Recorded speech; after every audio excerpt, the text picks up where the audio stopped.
أعوذ بالله من الشيطان الرجيم بسم الله الرحمن الرحيم حميم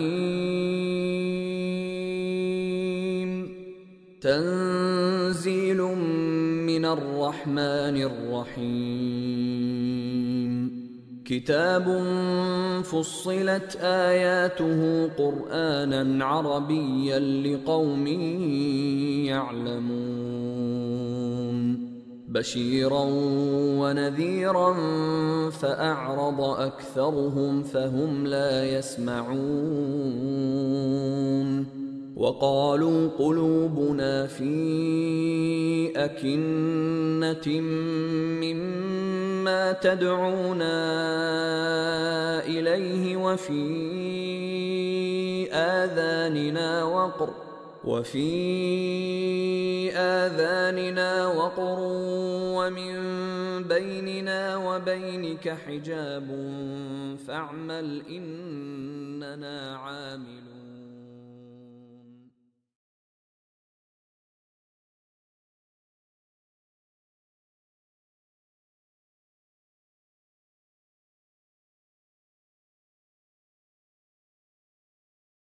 السلام عليكم ورحمة الله وبركاته.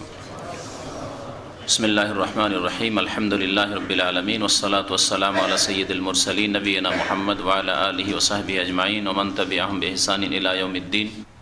أما بعد فأعوذ بالله من الشيطان الرجيم. ومن أحسن قولا ممن دعا إلى الله وعمل صالحا وقال إنني من المسلمين ولا تستوي الحسنة ولا السيئة ادفع بالتي هي أحسن فإذا الذي بينك وبينه عداوة كأنه ولي حميم. আল্লাহ পাক রব্বুল আলামিনের সমস্ত প্রশংসা যে আল্লাহ পাক আমাদের সৃষ্টি করেছেন এবং আমাদেরকে ভালো কাজের আদেশ দান করেছেন, ভালো কাজের বাস্তবায়ন করতে বলেছেন এবং অন্যদেরকেও ভালো কাজের জন্য আহ্বান করতে বলেছেন। সালাত এবং সালাম নাজিল প্রিয় নবী মুহাম্মদ সাল্লাল্লাহু আলাইহি ওয়াসাল্লাম প্রতি, যিনি মানব জাতিকে ভালো কাজের জন্য আহ্বানের উদ্দেশ্যেই দুনিয়াতে নবী হয়ে প্রেরিত হয়েছিলেন। আজকে তাফসীর হবে সূরায়ে ফুসসিলাত বা সূরার অপর নাম হচ্ছে সূরায়ে হামিম সাজদা। এই সূরার দ্বিতীয় অংশ। আল্লাহ পাক রব্বুল আলামিন ইরশাদ করেছেন একটি আয়াতে, যেখান থেকে আজকের তাফসীর শুরু করব, এই সূরার দাওয়াতের ফজিলত সম্পর্কে। দাওয়াত মানে আহ্বান করা, দাওয়াত এল আল্লাহ, আল্লাহর দিকে আহ্বান করা, আল্লাহর দিনের দিকে আহ্বান করা, আল্লাহ পাকের নবী মুহাম্মদ সাল্লাল্লাহু আলাইহি সাল্লামের আদর্শের দিকে আহ্বান করা, ভালো কথার দিকে আহ্বান করা, মন্দ কথা থেকে মানুষকে সতর্ক করা, এ হচ্ছে দাওয়াতের কাজ। দাওয়াত মানে ডাক দেওয়া, অমুসলিমকে ইসলামের দিকে ডাক দেবেন, ইসলামী আকিদার দিকে ডাক দেবেন, ইসলামের ইবাদত বন্দেগীর দিকে ডাক দেবেন, ইসলামিক চরিত্র আখলাকের দিকে ডাক দেবেন। এ হচ্ছে দাওয়াত। মুসলিমদের মধ্যে দুই শ্রেণীর মানুষ বিভ্রান্তির শিকার হয়ে রয়েছে। এক শ্রেণীর মানুষ যারা ইসলামের নামে, ধর্মের নামেই শিরক বিদআত করে, ধর্মই মনে করে কিন্তু সেগুলি ধর্ম নয়। যারা ইসলামের নামে কবর মাজার পূজা করে, পীর পূজা করে, কবরে চাদর চড়ায়, আল্লাহ ছাড়া অন্যের কাছে কিছু পাওয়া যাবে এই আশা রাখে, এইসব ভ্রান্ত বিশ্বাস রাখে, এই রকমের নবী করিম সাল্লাল্লাহু আলাইহি ওয়াসাল্লামের আদর্শবাদ দিয়ে অন্য তরিকায় চলে, অন্য তরিকতের মাধ্যমে মনে করে যে এতেই মুক্তি রয়েছে, বিভিন্ন বিদআতে লিপ্ত রয়েছে। নবী করিম সাল্লাল্লাহু আলাইহি ওয়াসাল্লাম যেসব কাজ করেননি নেকি মনে করে, সেগুলিকে নেকির কাজ মনে করে। মিলাদ করা, শবে বরাত করা, এইরকমই নিয়ত পড়া, এইরকমই বহু বিদআত। চলাফেরার ক্ষেত্রে, ইবাদত বন্দেগী ছাড়া বিবাহ শাদীর ক্ষেত্রে বহু বিদআত, বিভিন্ন ক্ষেত্রে বিদআত ছড়িয়ে রয়েছে। কথার বিদআত, সন্তান ভূমিষ্ঠ হলে বিদআত, মানুষ মারা গেলে বিদআত, বিদআতে ভরা। নবী করিম সাল্লাল্লাহু আলাইহি ওয়াসাল্লামের তরিকা বাদ দিয়ে জীবনযাপন করা, এই রকম মুসলিমদেরকে দাওয়াতের প্রয়োজন রয়েছে। কারণ তারা ইসলাম মনে করে অনইসলামিক কাজ করে, নেকির কাজ মনে করে গুনার কাজ করে। আর এদের সংশোধন হওয়া বেশি মুশকিল, কারণ এরা বুঝে না যে আমরা ভুলে আছি, বরং তাদের দৃঢ় বিশ্বাস, ভ্রান্ত বিশ্বাস যে আমরা ঠিক পথে আছি, অন্যরাই ভুল পথে আছে, যার ফলে বিদাতি সাধারণত খুব হেদায়েত কম হয়। গোড়া বিদাতি যদি বিশেষ করা হয়, অন্তর না খুলে, মন মস্তিষ্ক না খুলে, হকের সন্ধান না করে, যদি মনে করে যে হক সত্য আমার বিশ্বাসে আমার তরিকায় সীমিত, তাহলে এইরকম বিদাতিকে আল্লাহ কখনো হিদায়াত করেন না। এদেরকে দাওয়াত দেওয়ার প্রয়োজন রয়েছে। তো দাওয়াতের দ্বিতীয় ক্ষেত্র হচ্ছে যারা ইসলামের নামে অনইসলামিক কাজ করে, নেকির আশা করে কিন্তু গুনহার কাজ করে, হয় আল্লাহ পাক রব্বুল আলামিনের হক নষ্ট করে শিরিক করে, আর না হয় নবী করিম সাল্লাল্লাহু আলাইহি ওয়াসাল্লামের হক নষ্ট করে বিদাত করে, নবীর তরিকায় নেকি না করে, ভালো কাজ না করে। যে আমল কবুল হওয়ার জন্য দুটো শর্ত রয়েছে, সেগুলির পরোয়া করে না। কাজ তো ভালো লাগে, তুমি কেন মানা করবে, আমাকে নিষেধ করবে কেন, কি অন্ধ কাজ করছি?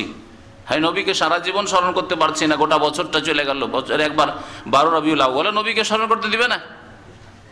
যুক্তি তো ভালো, কিন্তু নবী করিম সাল্লাল্লাহু আলাইহি ওয়াসাল্লাম তার সাহাবায়ে কেরামরা এই বাতিল যুক্তি পেশ করেননি। তারা দিনকে পূর্ণাঙ্গ রূপে আমাদের কাছে আমানত রেখে গেছেন।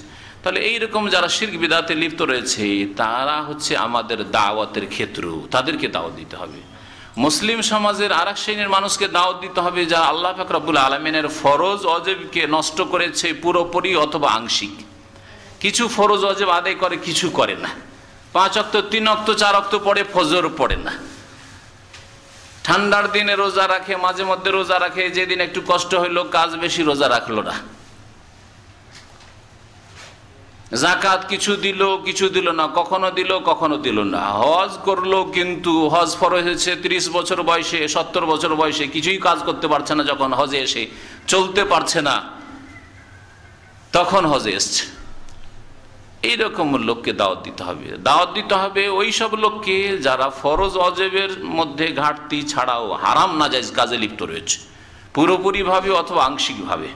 পুরোপুরি হারামে ডুবে রয়েছে, হারাম রিজিক, হারাম কথা, হারাম দেখা, হারাম শোনা, অথবা আংশিক হারাম কাজ করছে।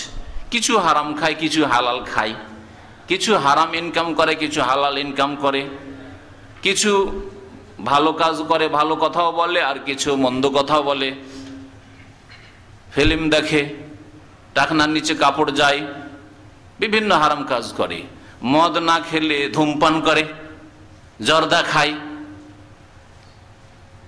জুয়া না খেললে আর অন্য রকমের কিছু করে। মানুষের সাথে জুয়া না খেললে কোনো প্রতিষ্ঠান, ব্যবসায়ী প্রতিষ্ঠানে যেসব লটারি আছে সেগুলিতে অংশ নেয়। মানুষের কাছ থেকে সুদ না খেলে ব্যাংকের মাধ্যমে সুদ খায়। সবসময় অহরহ সুদ না খেলে মাঝে মধ্যে খায়। ঘুষ তলব না করলে দিলে তাতে খুশি হয়। ঘুষ তো তলব করে না অফিসার, মুসলিম অফিসার, কিন্তু দিলে খুশি হয়, কাজটা তাড়াতাড়ি করে দেয়। তখন লোকও বুঝে গেছে যে পয়সা না দিলে তাড়াতাড়ি কাজ হবে না, টেবিলে ফাইল পড়েই থাকবে বছরকে বছর। তখন মানুষ ঘুষ দেওয়া শুরু করে। এক কথায় ফাসেক, পাপিষ্ট মুসলিম লোকেরা যারা হারাম কাজ করে পাপ করে, কিছু বা বহু, অথবা ফরজ অজেব ছেড়ে গুনাহগার হয়ে নাফরমান হয় আল্লাহ পাকের, তার রাসূল সাল্লাল্লাহু আলাইহি ওয়াসাল্লামের, এরা হচ্ছে আমাদের দাওয়াতের ক্ষেত্র। এদেরকে সংশোধন করে খাঁটি মুসলিম বানাইতে হবে। এদের ফরজগুলিকে সুন্দর করাতে হবে। এদেরকে হারাম না যায় যে জীবনযাপন, তাদের এই হারাম মুক্ত করতে হবে। তো দাওয়াতের ক্ষেত্র কয়টি বললাম তাহলে? হ্যাঁ, বলার পরে ভুলে গেলেন নাকি? হ্যাঁ, কে বুঝলেন? কয়টি? 3টি। মাশাআল্লাহ, 2টি। অমুসলিমদের দাওয়াত, মুসলিম যারা শিরক বিদআতে লিপ্ত আছে তাদের দাওয়াত 2 নম্বর। 3 নম্বর হচ্ছে মুসলিম যারা ফরজ ওয়াজিব ছাড়ছে অথবা হারাম নাজায়েজ কাজে লিপ্ত হয়ে ফাসিক, গুনাহগার, নাফরমান হয়ে রয়েছে আল্লাহ পাক তার রাসূলের, তাদের দাওয়াত। এই 3টি ক্ষেত্রে দাওয়াতের কাজ করতে হবে। আপনি কোন ক্ষেত্রে কাজ করছেন না, কোন ক্ষেত্রে আপনার অবদান নাই, বসে আছেন, এমনকি আপনার স্ত্রী বেহায়া, ওর স্বাধীনতা আছে। আরে ও ডিগ্রি পাস, MA পাস, তাকে কি আর বলা যায়? সে তো নিজেই বুঝে, ওকে কেন পর্দার কথা বলবো? সবকিছুই তার সাথে আপনার হচ্ছে। সে যদি একদিন রান্না করে না দেয় তাহলে আপনি কথাই বলবেন না তার সাথে। তুমি রান্না করো একদিন, আমি যেমন করছি একবেলা, তুমি করো একবেলা, মানবেন? কখনো মানবেন না। যদি চাকরিও করে স্ত্রী, তারপরে তুমি চাকরি করে এসে রান্না করে রাখবে, আমি কেন রান্না করবো, আমি তোমার স্বামী। সেই ক্ষেত্রে কোনো ছাড় নেই, ডিসকাউন্ট নেই। আর পর্দার ক্ষেত্রে ও স্বাধীনতা আছে, ধর্মীয় স্বাধীনতা আছে। নামাজ কি মানুষকে বলে পারা যায়, ওটা নিজের ব্যাপার। এগুলো আমাদের দেশীয় কথা, তাই না? ছেলেদেরকে নামাজের কথা বলে পারা যায়। খাওয়াচ্ছেন, জমির ভাগ দিচ্ছেন, সবকিছু দিচ্ছেন। বিদেশ যেতে চায়, লাখ লাখ টাকা, বাবা বিদেশ যা, ইউরোপ যাবি, আমেরিকা যাবি, যা, যেখানে যাবি যা, টাকা কত লাগবে দিচ্ছি।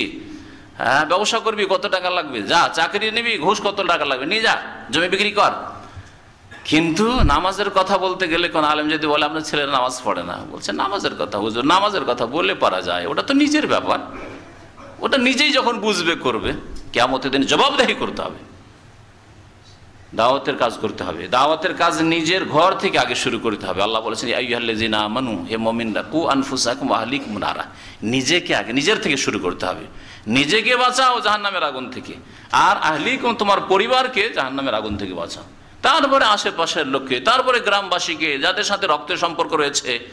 আমি বলি এই জন্য যে আপনি যদি 3টে ফ্যামিলিকে ঠিক করে নেন, তাহলে যথেষ্ট ইসলামের খেদমত করলেন একজন সাধারণ মানুষ। আপনার পরিবার এবং আপনার বংশধর যাদের সাথে আপনার রক্তের সম্পর্ক রয়েছে, হ্যাঁ, আপনার মামা বংশ, নানা নানি বংশ যাদের সাথে আপনার মায়ের রক্তের সম্পর্ক রয়েছে, সেজন্য আপনারও রক্তের সম্পর্ক রয়েছে।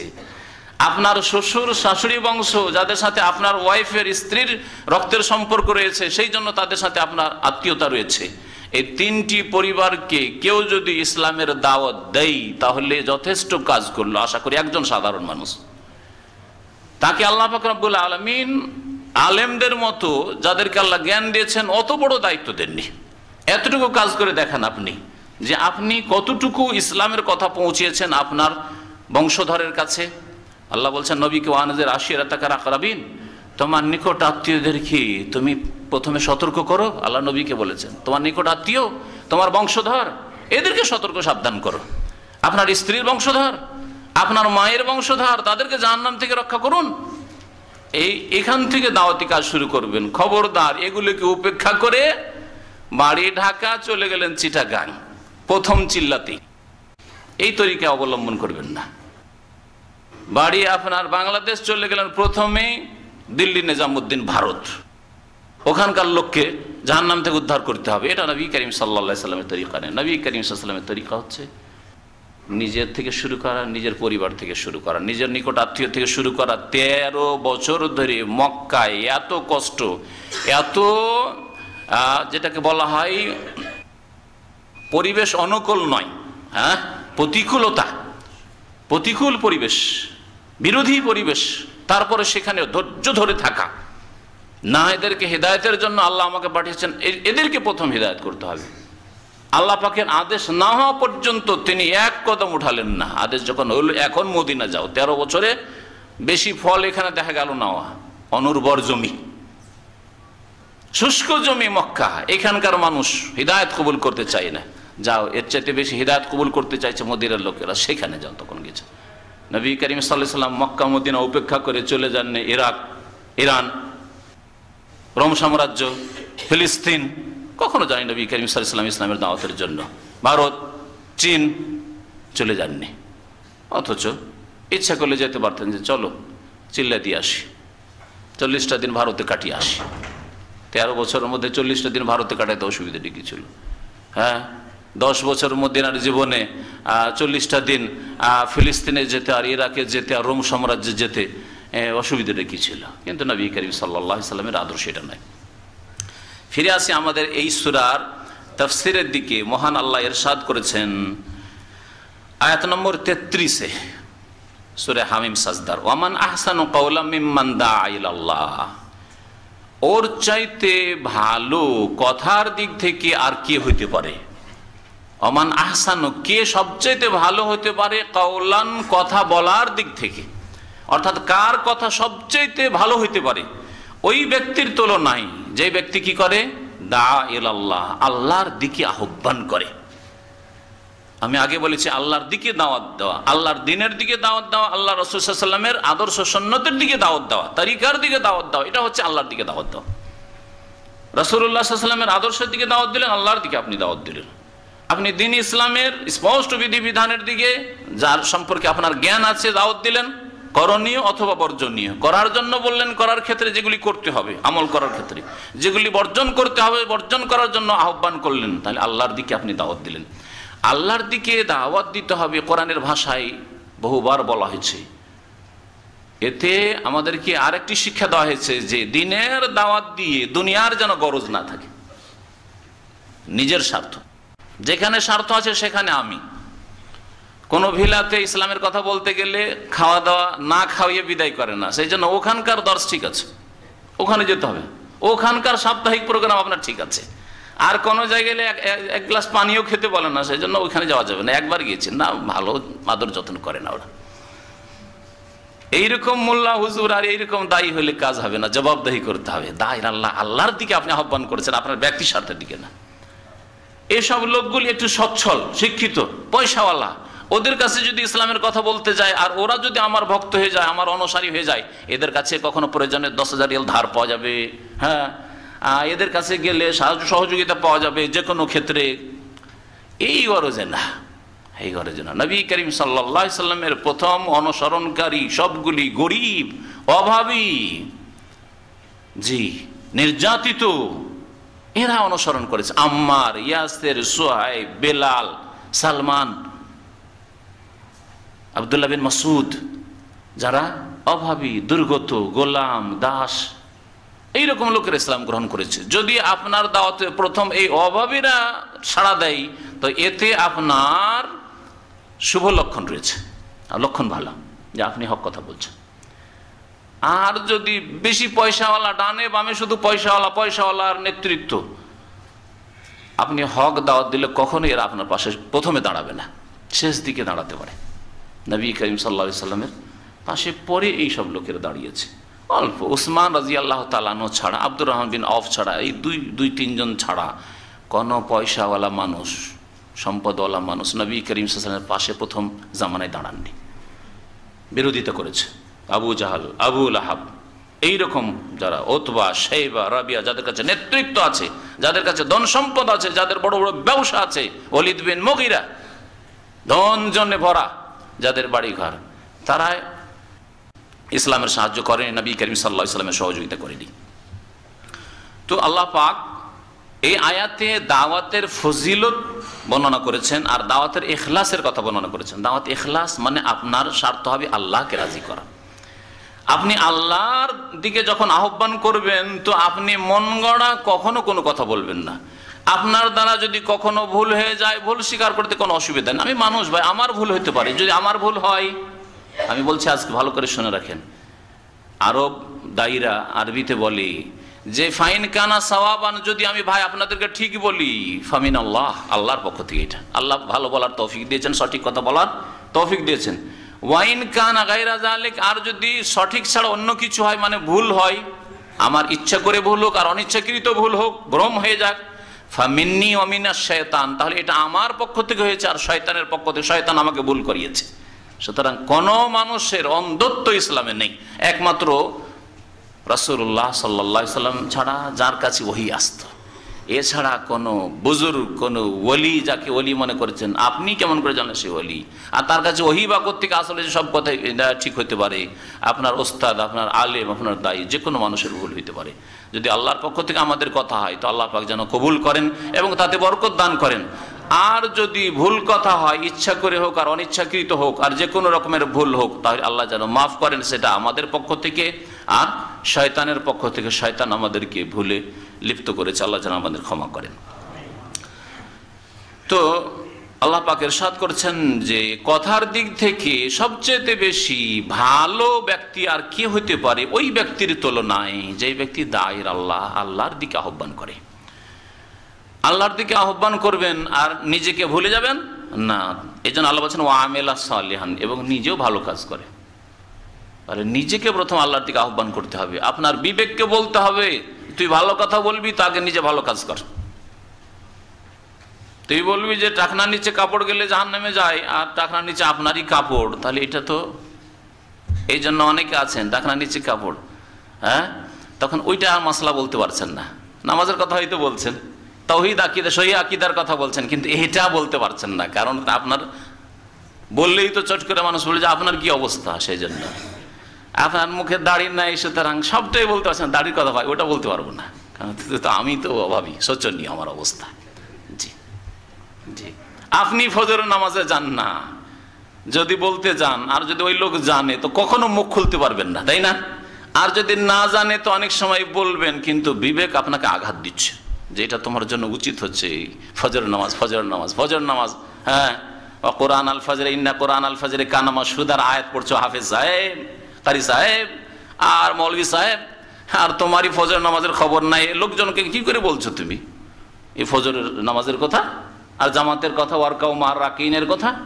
তাহলে বোঝা গেল যে নিজে আমল করতে হবে, নিজে সংশোধন করতে হবে। আপনার মেয়েরা, আমাদের অনেক আলেমরা আছে, বড় আফসোস লাগে, তাদের মেয়েরা যুবতী হয়ে গেছে, বোরকা পরে না, যুবতী, তারপরে সহশিক্ষায় কলেজ ইউনিভার্সিটিতেও যুবকদের সাথে পড়াশোনা করে। তাহলে ওই আলেম কি করে সমাজে বা কোনো জায়গায় গিয়ে বলতে পারবে যে সাবালিকা মেয়ের, যুবকদের সাথে, পুরুষদের সাথে পড়াশোনা করা জায়েজ নয়, সহশিক্ষা জায়েজ নয়? এই কথা কি করে বলবে? তাহলে হক থেকে বোবা হয়ে থাকতে হবে। আল্লাহ বলছেন ওয়া আমিলা সালিহান, আল্লাহর দিকে দাওয়াত দেওয়ার আগে নিজে ভালো কাজ করো। আপনার বাড়িতেই পর্দা নেই, বাড়িতেই নামাজ, আপনার বউ বেটিকে নামাজ পড়ান না, তাহলে আপনি অপরকে কি করে বলতে পারবেন? আপনি গ্রামের মসজিদ দুইটা কি করে বলবেন আপনি? ইত্যাদি ইত্যাদি। তো আল্লাহ পাক বলছেন যে দিনের দাওয়াতের সাথে সাথে নিজে সৎ আমল করতে হবে। ওয়াকালা, এবং ওই ব্যক্তি বলে ইন্নানি মিনাল মুসলিমিন, আমি অনুগতদের অন্তর্ভুক্ত, আমি মুসলিমদের অন্তর্ভুক্ত। আর মুসলিম মানে হচ্ছে আসলামা ইসলাম, মানে আনুগত্য করা, যে অনুগত। আল্লাহ তোমার বিধান আমি মানি, যে কোনো সময় মানি, আজকে জানি না, জানতে পারলাম আজকে মানি। এইরকম কোনো হঠকারিতা নেই, এইরকম কোনো শয়তান আমাকে ধরার সুযোগ পাবে না যে এতদিন ধরে এইরকম ফতোয়া দিয়ে এলাম, আবার এটাকে চেঞ্জ করবো কি করে? না, এতদিন ভুলে ছিল, আপনার মতের পুরো মুহূর্তে ভুলের সংশোধন হইতে পারে, সাথে সাথে ফিরে আসতে হবে। এটাই হচ্ছে নবী করিম সাল্লাল্লাহু আলাইহি সাল্লামের শিক্ষা, সাহাবায়ে কেরামদেরকে, এটাই হচ্ছে সালাফে সালেহিনের শিক্ষা, এটাই হচ্ছে আইম্মায়ে কেরাম রাহমাতুল্লাহি আলাইহিম আজমাইন তাদের শিক্ষা। সুতরাং কখনো যেন এতদিন একটা বিদআত করে আসলাম, বলে আসলাম আল্লাহ নিরাকার, আল্লাহ সর্বত্র বিরাজমান, এখন সহি আকীদা পেয়ে কেমন করে বলবো সমাজে, লজ্জা পাচ্ছি না। দিনের ক্ষেত্রে লজ্জা করেন, কার কিয়ামতে আরো লজ্জিত হয়ে লাঞ্ছিত হয়ে জাহান্নামে যেতে হবে। এতদিন বললাম নিয়ত পড়ো, নিয়ত পড়ো, এখন যদি নিয়ত অন্তরের কাজ, নিয়ত পড়া বিদআত, তাহলে মানুষে কি বলবে? বলে এতদিন এই হুজুররা কি খেয়ে পড়েছিল রে, এতদিন আমাদেরকে ভুল বুঝিয়েছে। কারণ জাহেল মূর্খ লোকদের তো মুখে হাত দেওয়া যাবে না, বিভিন্ন কথা বলতে পারে না, ওতে কোনো পরোয়া করবেন না, ওতে আপনার মানহানি হবে না। এই দুনিয়ার মানহানিকে মানহানি করবেন না, কিয়ামতের দিন মানহানি হবে। আর কোটি কোটি মানুষের সামনে লাঞ্ছিত হয়ে জাহান্নামে যখন যেতে হবে, তখন কি দশা হবে আপনার? আল্লাহ পাক ইরশাদ করছেন যে এই তিনটি কথা, আল্লাহর দিনের দাওয়াত দেবে, নিজে ভালো আমল করবে এবং ইসলামের আনুগত্যের স্পষ্ট ঘোষণা করবে। এতে এটাও বোঝানো হয়েছে যে মুসলিম কখনো তার ইসলাম, তার ঈমান, তার আমলকে লুকিয়ে রাখবে না, যে আমি মুসলিম ঠিক।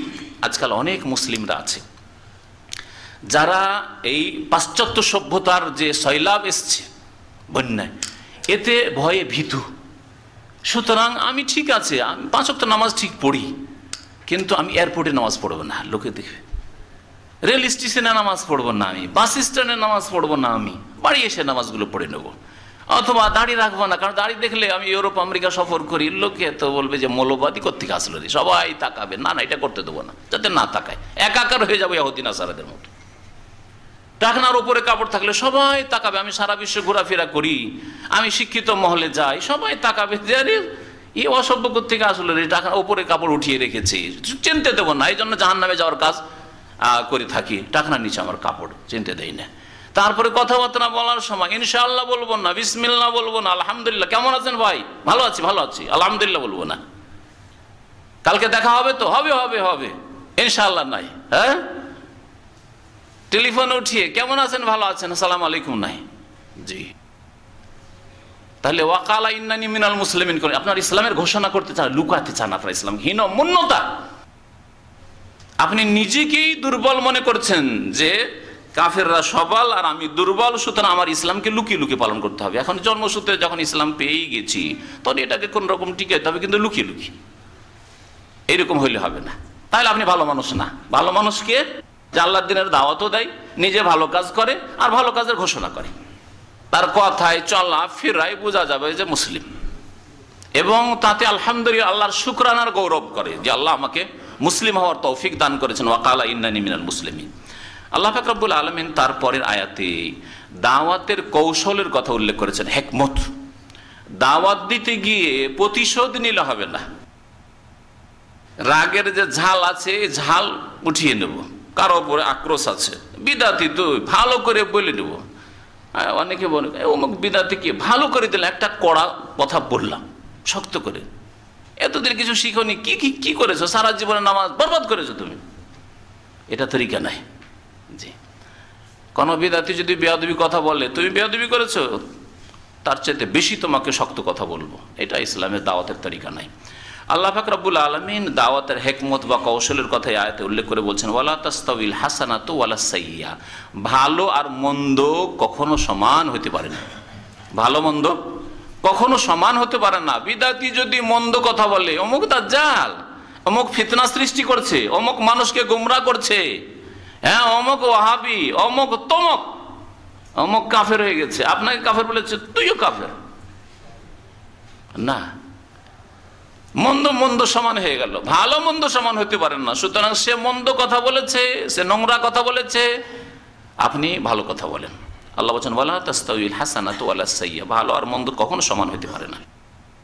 সুতরাং দুটোর মাঝে যখন আসমান জমিনের পার্থক্য, ইদফা বিল্লাতি হি আহসান, তুমি দূর করো অন্যায়কে মন্দকে, বিল্লাতি হি আহসান, বিত্তরিকাতিল্লাতি হি আহসান আসলে ছিল ওই পদ্ধতিতে, যেই পদ্ধতি হচ্ছে সর্বোত্তম পদ্ধতি, ভালো দিয়ে মন্দকে দূর করা।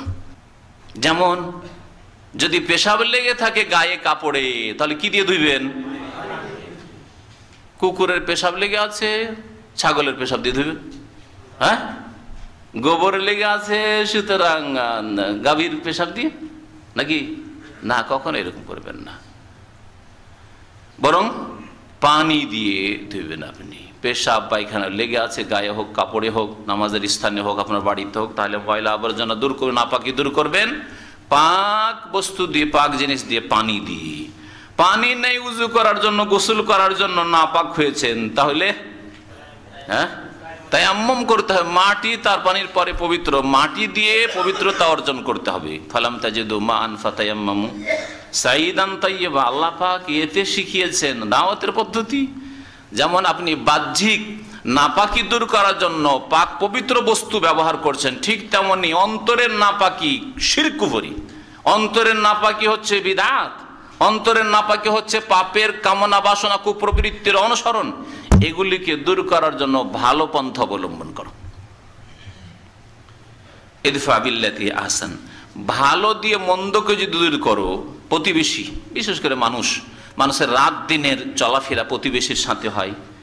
যারা হয়তো একাধিক লোক, বিভিন্ন এলাকার লোক, যেমন এখানে প্রবাসীরা এক রুমে 5 জন 7 জন 10 জন আছেন, বা এক ভিলাতে আছেন, রাত দিন দেখা সাক্ষাৎ হচ্ছে, একসাথে থাকছেন। একটা লোক খারাপ ব্যবহার করলো, আপনি তার সাথে যদি খারাপ ব্যবহার করেন, তাহলে আরও সম্পর্ক খারাপ হবে, আপনার কথা কখনো নেবে না। কিন্তু আপনি যদি ভালো ব্যবহার করতেন, সে খারাপ করেছে, আপনি ভালো করেন, সে কখনো আপনাকে বলে না। খেতে বসে কখনো, আপনি একই রুমে থাকেন, খেতে বসে কখনো আপনাকে বলেন না আসেন খাই, বলেন না যে তুই বলিস না, তোকে কেন বলবো, সমানে সমানে হয়ে গেল। খারাপ দিয়ে খারাপ দূর করার চেষ্টা করলেন না, আপনি ডাকেন তাকে, আসেন খাই, নেন একটু নেন, আমি আজকে মাছ করেছি, গোস্ত করেছি, একটু নেন। সে কখনো দেয় না, অসুবিধা নেই, দিতে থাকেন। আপনি তার বিবেককে আঘাত করেন। আপনি নিজেকে একা একা যখন শুইবে তখন চিন্তা করবে, যে রাস্তায় চলবে চিন্তা করবে, কাজে গেছে, ডিউটি গেছে চিন্তা করবে, যে এই লোকটা তো কখনো উপকার করি না, তো এত দরদি কেন, তার তো কোনো স্বার্থ নেই, কখনো তো 500 রিয়াল আমার কাছে ধারও চাইনি, যে দুনিয়ার গরজ আছে। তারপরে শেষ রেজাল্ট কি হবে, রেজাল্ট আল্লাহ উল্লেখ করেছেন। এই উদাহরণ দিলাম, যে কোনো কষ্ট দিচ্ছে আপনাকে, আপনি কষ্ট দিয়েন না। কষ্ট দিচ্ছে, কষ্ট দিয়েন না। সালাম দেয় না, আপনি সালাম দেন। সে সালাম দেয় না, ওকে কেন আমি সালাম দিতে যাব, অহংকারী সে, না, এরকম করবেন না। এইরকম জীবনের প্রত্যেকটি ক্ষেত্রে মন্দকে ভালো দিয়ে দূর করতে হবে। এটা হচ্ছে আল্লাহ পাকের দাওয়াতের, আল্লাহ পাকের দিনের দাওয়াতের নীতিমালা, তরিকা। আল্লাহ বলছেন যদি এইরকম করো, ফাইজাল্লাযী বাইনাকা ওয়া বাইনাহু আদাওয়া, তখন তোমার মাঝে এবং যার মাঝে শত্রুতা রয়েছে, যে তোমাকে ঘৃণা করে, শত্রু মনে করে, কষ্ট দিয়ে থাকে, এই শত্রুতা ছিল কান্নাহু ওয়ালিউন হামিম, যেন সে অন্তরঙ্গ বন্ধু হয়ে পড়েছে। ওয়ালিউন মানে বন্ধু, আর হামিমুন মানে হচ্ছে গরম। হামিম গরম পানিকে বলা হয়।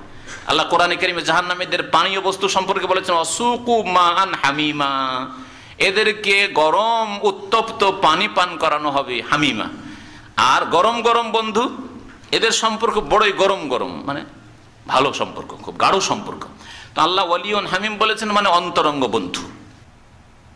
দুশ্মন অন্তরঙ্গ বন্ধু। আবার আপনার প্রতিবেশী কষ্ট দিত, আপনার ক্ষয়ক্ষতি করত, আপনার ফসলের ক্ষয়ক্ষতি করতো, আপনার গাছের ফলমূলের ক্ষয়ক্ষতি করতো, আপনি কখনো ক্ষতি করিয়েন না। ময়লা আবর্জনা নিয়ে এসে আপনার সিঁড়িতে ফেলে দেয়, আপনার গেটের সামনে ফেলে দেয়, আপনি উঠিয়ে ফেলে আসেন, কখনো কিছু বলিয়েন না যে তুমি এইসব কাজ কেন করো। চুপচাপ নীরব দাওয়াত অনেক সময় হয়, অনেক সময় নীরব আপনার আখলাক চরিত্রে আপনি কথা বলেন না, কিন্তু দাওয়াত হচ্ছে। যে এত কষ্ট দিল লোকটাকে, কখনো তো একটা কথাও বললো না যে এটা কাজ কর, তোমার করা ঠিক হয় না, কেন এরকম করো। এতেই আপনার দাওয়াত রয়েছে। দাওয়াত কখনো মুখে দেওয়ার চাইতে, কথার দ্বারা দেওয়ার চাইতে বেশি ফলপ্রসূ হয় নীরব দাওয়াত, মানে আপনার আখলাক চরিত্র চলাফেরার মাধ্যমে, আপনার আমানত, আপনার সততা। ফাসিক বেদিন আপনার প্রতিবেশী, বেহায়া মহিলা, আপনি দেখছেন ওর স্ত্রী বা ওর যুবতী মেয়েরা রাস্তা সিঁড়ি দিয়ে নামছে, দেখতে আপনি দৃষ্টি নত করে নিলেন, অথবা সিঁড়ির রাস্তা ছেড়ে দিয়ে গেটের একটু দূরে দাঁড়িয়ে গেলেন যতক্ষণ পর্যন্ত তারা বেরিয়ে চলে যায়। খুব বেদিনও চিন্তা করবে, ও ইসলামের দুশ্মনও চিন্তা করবে, অমুসলিম হলো চিন্তা করবে যে এই লোকটি তো ইচ্ছা করলো আমার স্ত্রীর মাথা খোলা, চুল খোলা, আমার স্ত্রীর পেট খোলা, ব্লাউজ 4 আঙ্গুলের সব তো দেখতে পারতো, এই লোকটা কি, ব্যাপারটা কি, এটা আবার কি জিনিস, আমরা দেখার জন্য পাগল, আর এই লোক দেখতেই চাই না। সুবহানাল্লাহ।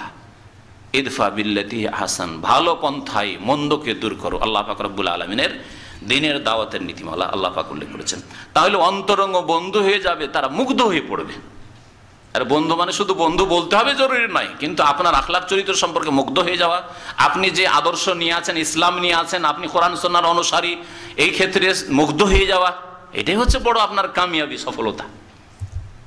আল্লাহ পাক তারপর ইরশাদ করছেন যে যেই ব্যক্তি কষ্ট দেয় তার সাথে ভালো ব্যবহার করা এটার জটিল বিষয়, কিন্তু সবাই পারে না, এটা পারে না, এর জন্য কিছু গুণ লাগে, এর জন্য কিছু যোগ্যতা লাগে, পারবেন না, অনেকে পারে না।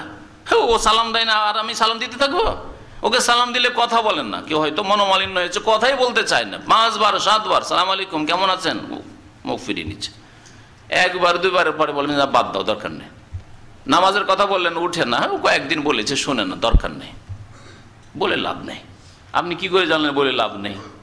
অধৈর্য আপনি। আল্লাহ পাক রব্বুল আলামিন বলছেন যে মন্দকে ভালো দিয়ে দূর করা, আপনার সাথে মন্দ করছে আপনি ভালো করেন, এটা সকলে পারে না। ওমা ইউলাক্কাহা ইল্লাল্লাযিনা সাবারু, এটা অর্জন করতে পারে না, একমাত্র কি অর্জন করতে পারে? যেই ব্যক্তি বা যারা ধৈর্যশীল, ইল্লাল্লাযিনা সাবারু, যারা ধৈর্যশীল, ধৈর্যের সাথে আমি নামাজের কথা বলতে থাকবো, আমি তাওহীদের কথা বলতে থাকবো, এরা শিরক বিদআত কবর মাজার পূজা করুক, আমি বলতেই থাকবো, এদেরকে কষ্ট দিক, গাল দিক, আমাকে কাফের বলুক, মুশরিক বলুক, বিধর্মী বলুক, যাই কিছু বলুক না কেন, আমি এদেরকে বলতে থাকবো, ধৈর্য লাগবে তাহলে। আর যে অধৈর্য হয়ে যাবে, এরকম কথা বলবি, আচ্ছা দেখবো তোকে, কখনো পারবে না। আর একটি গুণ লাগবে, বলছেন ওয়ামা ইউলাক্কাহা ইল্লা যু হাজ্জিন আযীম, আর এই গুণ অর্জন করতে পারে না যে মন্দকে ভালো দিয়ে দূর করব, এটা অর্জন করতে পারে না, একমাত্র কি অর্জন করবে? যে বড় ভাগ্যবান, যু হাজ্জিন আযীম, যাকে আল্লাহ পাক রব্বুল আলামিন সৌভাগ্য দান করেছেন, যার ভাগ্য ভালো। আর ভাগ্য ভালো করার জন্য প্রচেষ্টা চালাতে হয়, আল্লাহ পাক মেহনত করতে বলেছেন, তারপরে ভাগ্য সুন্দর করতে বলেছেন। ভাগ্য তকদিরে লেখা আছে, দুনিয়ার ক্ষেত্রে বলতে হয় না, আপনার রুজিওতে লেখা আছে। আপনি যদি কোটি টাকার মালিক হন, এটা মেহনত করছেন আপনি, বলতে হয় না, আপনার তকদিরে লেখা থাকলে আসবে। কেন এই ক্ষেত্রে বলেন না যে ভাগ্যে থাকলে চলে আসবে? কি দরকার, কি প্রয়োজন এত মেহনত করার? কথা বলেন না, কিন্তু যেখানে জান্নাতের কথা আসে, যেখানে জাহান্নাম থেকে বাঁচার কথা আসে, যেখানে ধর্মীয় কথা, নামাজ পড়ার কথা, আখেরাতের কথা, পরকালের কথা, আরে আল্লাহ তো লিখে দিয়েছে জান্নাত না জাহান্নাম, ভাগ্যে ভালো মন্দ তো লিখাই আছে, সুতরাং নামাজ পড়ি আর না পড়ি, যা এটা হওয়ার হয়ে গেছে। শয়তানি কথা। ধর্মের ক্ষেত্রে শয়তানি করে, আর দুনিয়ার ক্ষেত্রে এই শয়তানি করে না, তখন রাত দিন মেহনত করে। ডিউটি শেষ হয়ে গেছে, রাস্তায় রাস্তায় বেরিয়ে গেছে, কোথায় পার্ট টাইম পাওয়া যায়, কোথায় কি পাওয়া যায়, কোথায় পাওয়া যায়। নামাজের রক্তে 5 রিয়াল কোথায় পাওয়া যাবে?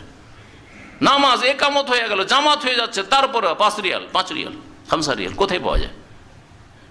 দুনিয়ার ক্ষেত্রে তকদিরকে সুন্দর করার জন্য কত মেহনত পরিশ্রম, আর ধর্মীয় ক্ষেত্রে তকদিরকে সুন্দর করার জন্য চেষ্টা। নবী করিম সাল্লাল্লাহু আলাইহি ওয়াসাল্লামকে সাহাবারা জিজ্ঞাসা করে, ইয়া রাসূলুল্লাহ, তকদির যদি লিখে দেওয়া হয়ে থাকে, ফাফিমাল আমাল, তাহলে আমল করে কিছু হবে? তখন নবী সাল্লাল্লাহু আলাইহি ওয়াসাল্লাম বলেছেন, এ মালু, বলেননি যে কিছু হবে না, বলেছেন এ মালু, কাজ করো, আমল করতে থাকো, কর্ম করো, কর্ম করো। কুল্লুন মুয়াসসারুন লিমা খুলিকা লাহু, প্রত্যেক ব্যক্তিকে সহজ লাগবে যেই উদ্দেশ্যে সৃষ্টি করা হয়েছে। তাহলে যেই রেজাল্ট আল্লাহ পাক জানেন অগ্রিম, সেই জন্য লিখে রেখেছেন, সেই কাজে ভালো লাগবে। কতক লোককে নামাজ না পড়লে শান্তি হয় না, কত মজা লাগছে নামাজ পড়তে, রাত্রে ঘুম ছেড়ে দিয়ে রাত 2টোর সময় উঠে আল্লাহর সাথে লুকিয়ে লুকিয়ে কথা বলতে আর কাঁদতে কতই না ভালো লাগছে। আর কিছু লোককে সারা রাত ইন্টারনেটে নোংরা ছবি, উলঙ্গ ছবি, খারাপ জিনিস, খারাপ সম্পর্ক করতে কতই না মজা লাগছে। কুল্লুন মুয়াসসারুন লিমা খুলিকা লাহু, প্রত্যেকের জন্য সহজ করে দেওয়া হবে যার জন্য তাকে সৃষ্টি করা হয়েছে। আপনাকে যদি খারাপ কাজ করতে ভালো লাগে, তাহলে জানবেন যে আমার ভাগ্য খারাপ, বদনসিব আপনি।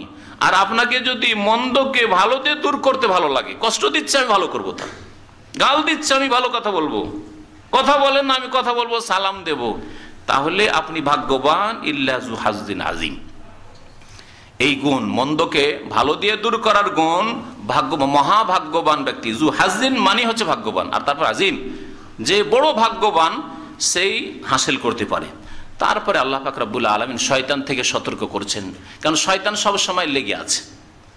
শয়তান সবসময় বলছে যে তোর সারা জীবন খারাপ করলে তুই ভালো কেন করবি? অনেক সময় শত্রু জব্দ হয়ে আপনার কাছে শির নত করে আসে, তখন ওই পুরনো কথাগুলি মনে চলে আসে। এত কষ্ট দিয়েছিস তুই আমার মাকে বাপকে, এত কষ্ট দিয়েছিস তুই আমার ভাই বোনকে, এত কষ্ট তুই আমাকে দিয়েছিস, আমাকে দিয়ে, আমার পরিবারকে দিয়েছিস, তোর সাথে কোনো সম্পর্ক নেই, তোর না খেয়ে মরে যায়, 1 পয়সা দেবো না, একটা দানা দেবো না।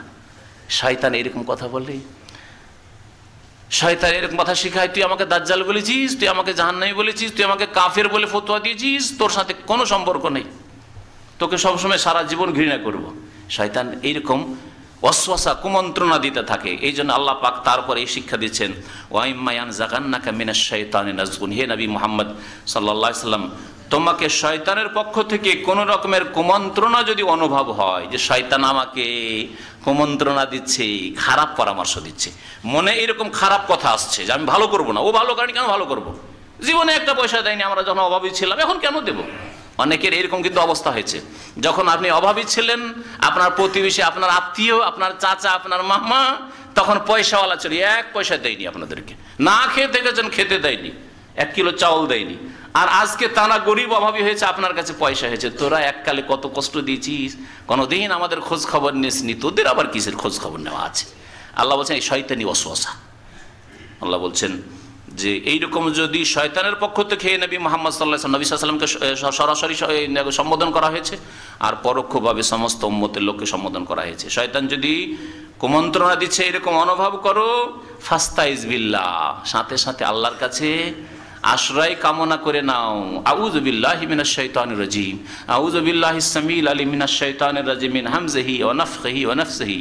নবী করিম সাল্লাল্লাহু আলাইহি সাল্লাম নামাজ শুরু করছেন, নামাজের শুরুতে তাকবীরে তাহরিমার পরে সানা পড়ে আউযু বিল্লাহি মিনাশ শাইতানির রাজিম, কোরআন তেলাওয়াত শুরু করবেন আউযু বিল্লাহি মিনাশ শাইতানির রাজিম, যাতে করে শয়তান থেকে পানা চাইনি, শয়তান কোরআন থেকে গুমরাহ না করতে পারে, নামাজ থেকে বিভ্রান্ত করে দূরে সরিয়ে না দিতে পারে। দেখছেন আল্লাহ পাক রব্বুল আলামিন শয়তান থেকে আল্লাহর আশ্রয় গ্রহণ করতে বলেছেন। ইন্নাহু হুয়াস সামিউল আলিম, নিশ্চয়ই আল্লাহ পাক সবকিছু শোনেন এবং সবকিছু জানেন। তারপর আল্লাহ পাকের বেশ কিছু কুদরতের কথা, কুদরতের বহিঃপ্রকাশের কথা এখানে উল্লেখ করা হয়েছে।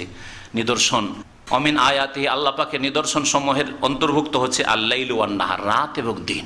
আল্লাহ যে রাত সৃষ্টি করেছেন, কিছুক্ষণ পরে রাত হতে যাচ্ছে আমাদের, এতে আল্লাহ পাকের বহু নিদর্শন রয়েছে। রাতের অন্ধকারে আরামে ঘুম আসে, তাই না? লাইট জ্বালিয়ে ঘুম আসলেও শান্তির ঘুম আসবে না। দিন হয়ে যদি থেকে যেত তো শরীর আরাম পেত না, মন মেজাজ আরাম পেত না।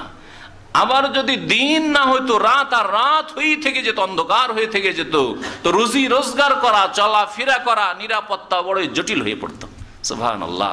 আল্লাহ পাক রব্বুল আলামিনের রাতে আর কত যে নিদর্শন রয়েছে, আল্লাহ পাককে চেনার উপায় রয়েছে। আল্লাহ নিদর্শন মানে আল্লাহ পাককে চেনার, জানার উপায়। আল্লাহ একমাত্র সৃষ্টিকর্তা, এমনিতে হয়ে যায়, নিজের রাত যাচ্ছে দিন চলে আসছে, দিন যাচ্ছে রাত চলে আসছে, এগুলো অটোমেটিক হয়ে যাচ্ছে। প্রাকৃতিক, প্রাকৃতিক না, প্রাকৃতিক নয়। আল্লাহ পাক সৃষ্টি করছে। তুলিজুল লাইলা ফিন নাহার, রাতকে আল্লাহ দিনে ঢুকিয়ে দিচ্ছেন। আর রাত আর দিনের সৃষ্টির মধ্যে আরেকটি দিক রয়েছে, কখনো রাত ছোট, কখনো দিন ছোট, হ্যাঁ রাত বড় ইত্যাদি। তো আল্লাহ পাক বলছেন আল্লাহ পাকের নিদর্শন সমূহের একটি হচ্ছে রাত, আর একটি হচ্ছে অন্নাহার দিন, ওয়াশামসু আর একটি হচ্ছে সূর্য, আর একটি হচ্ছে অল কামার চন্দ্র। এগুলি আল্লাহ পাকের নিদর্শন। আল্লাহ পাকের নিদর্শনের পূজা করা যায় না, নিদর্শনের ইবাদত করা যায় না, নিদর্শনের উপাসনা করা যায় না। নিদর্শন দিয়ে যার নিদর্শন তাকে চিনতে হয়। কিন্তু ভুল করে সূর্যের পূজারীরা সূর্যের আল্লাহ নিদর্শনেরই পূজা শুরু করে দিয়েছে।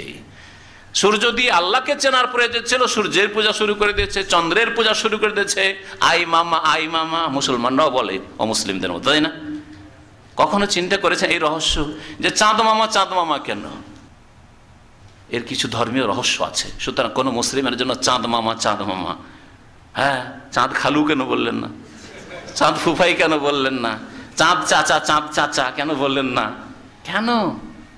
এসব রহস্য আছে নিশ্চয়ই, কোন যুগের এই শিরকি তথ্য এতে আছে। কেন? হ্যাঁ, ইত্যাদি। যাই হোক, এগুলি হচ্ছে যারা সূর্য পূজক, চন্দ্র পূজক, তাদের কিছু ধর্মীয় ব্যাপার স্যাপার আছে। সুতরাং খবরদার এইরকম কথা কখনো বলবেন না, কারণ কথারও শিরক আছে, যেমন আকীদার বিশ্বাসের শিরক আছে, আমলের শিরক আছে। আল্লাহ পাক তাই বলছেন, লা তাসজুদু লিশ-শামসি ওয়ালা লিল-কামার, সূর্যকেও সিজদা করিও না, ওয়ালা লিল-কামার, চন্দ্রকেও সিজদা করিও না, ওয়াসজুদু লিল্লাহিল্লাযী খালাকাহুন্না, সেই সত্তাকে সিজদা করো যিনি সমস্তকে সৃষ্টি করেছেন। খালাকাহুন্না, হুন্না বহুবচন আল্লাহ পাক উল্লেখ করেছেন, অথচ এখানে দুটোর কথা উল্লেখ করা হয়েছে, সূর্য আর চন্দ্র, তাই না? এই জন্য তাফসীরকারগণ বলেছেন না, এই হুন্নার জামিরের মারজা হচ্ছে রাত, প্রথম দিকে একটু আগে, রাত, দিন, সূর্য, চন্দ্র, চারটি বিষয়। রাতকেও সিজদা করিও না, আর দিনকেও সিজদা করিও না, সূর্যকেও সিজদা করিও না, চন্দ্রকেও সিজদা করিও না। যখন সিজদা করা যাবে না, তখন কি আহ্বান করা যাবে? হ্যাঁ, হে সূর্য মা, হ্যাঁ, হিন্দুদের মতো বা সূর্য অগ্নি পূজকদের মতো, সূর্য পূজকদের মতো, হ্যাঁ না। তারকা নক্ষত্রের মাধ্যমে গায়েব জানবো, অদৃশ্য জানবো, গণকের কাজ করবো, করা যাবে না। শিরক কুফরি গুলি। ওয়াসজুদু লিল্লাহ, সেই সত্তাকে সিজদা করো, ওই আল্লাহকে যিনি এসবকে সৃষ্টি করেছেন। ইন কুনতুম ইয়াহু তা'বুদুন, যদি সত্যিকার অর্থে তোমরা আল্লাহ পাকেরই ইবাদত করতে চাও, একমাত্র তাওহীদ প্রতিষ্ঠা করতে চাও, আল্লাহর একত্ব প্রতিষ্ঠা করতে চাও, শিরক মুক্ত হতে চাও, তাহলে আল্লাহ পাককে সিজদা করো, আল্লাহ পাকের কাছে দোয়া করো, আল্লাহ পাকের কাছে সন্তান সন্ততি চাও, আল্লাহ পাকের কাছে রোগের আরোগ্য তলব করো। অমুক তারা দেখা দিলে ওই তারা পানি নিয়ে আসবে, অমুক পূজার সময় পানি হবে, অমুক এই হবে, এসব কথা হচ্ছে শিরক কুফরি কথা। যেমন সিজদা করা শিরক কুফরি সূর্য চন্দ্রকে, তারকা নক্ষত্রকে, আসমান জমিনকে, তেমনি এসব ধারণা রাখাও শিরক কুফরি। আল্লাহ পাক তারপরে বলছেন ফাইনিস্তাকবারু, এরপরেও যদি তারা অহংকার করে, হে নবী মুহাম্মদ, তারা তোমার কথা মানতে রাজি না হয়, ফাল্লাযিনা ইনদা রাব্বিক, তাহলে তাদেরকে শুনিয়ে দাও যে ওই সব ফেরেশতারা, মালায়েকা যারা তোমার রবের নিকটে রয়েছে, আল্লাহ পাকের আশেপাশে, আসমানে ফেরেশতারা রয়েছে অসংখ্য ফেরেশতা, আল্লাহ পাকের আরশে আজিমের আশেপাশে নিকটবর্তী ফেরেশতারা রয়েছেন মালায়েকা মুকাররাবিন।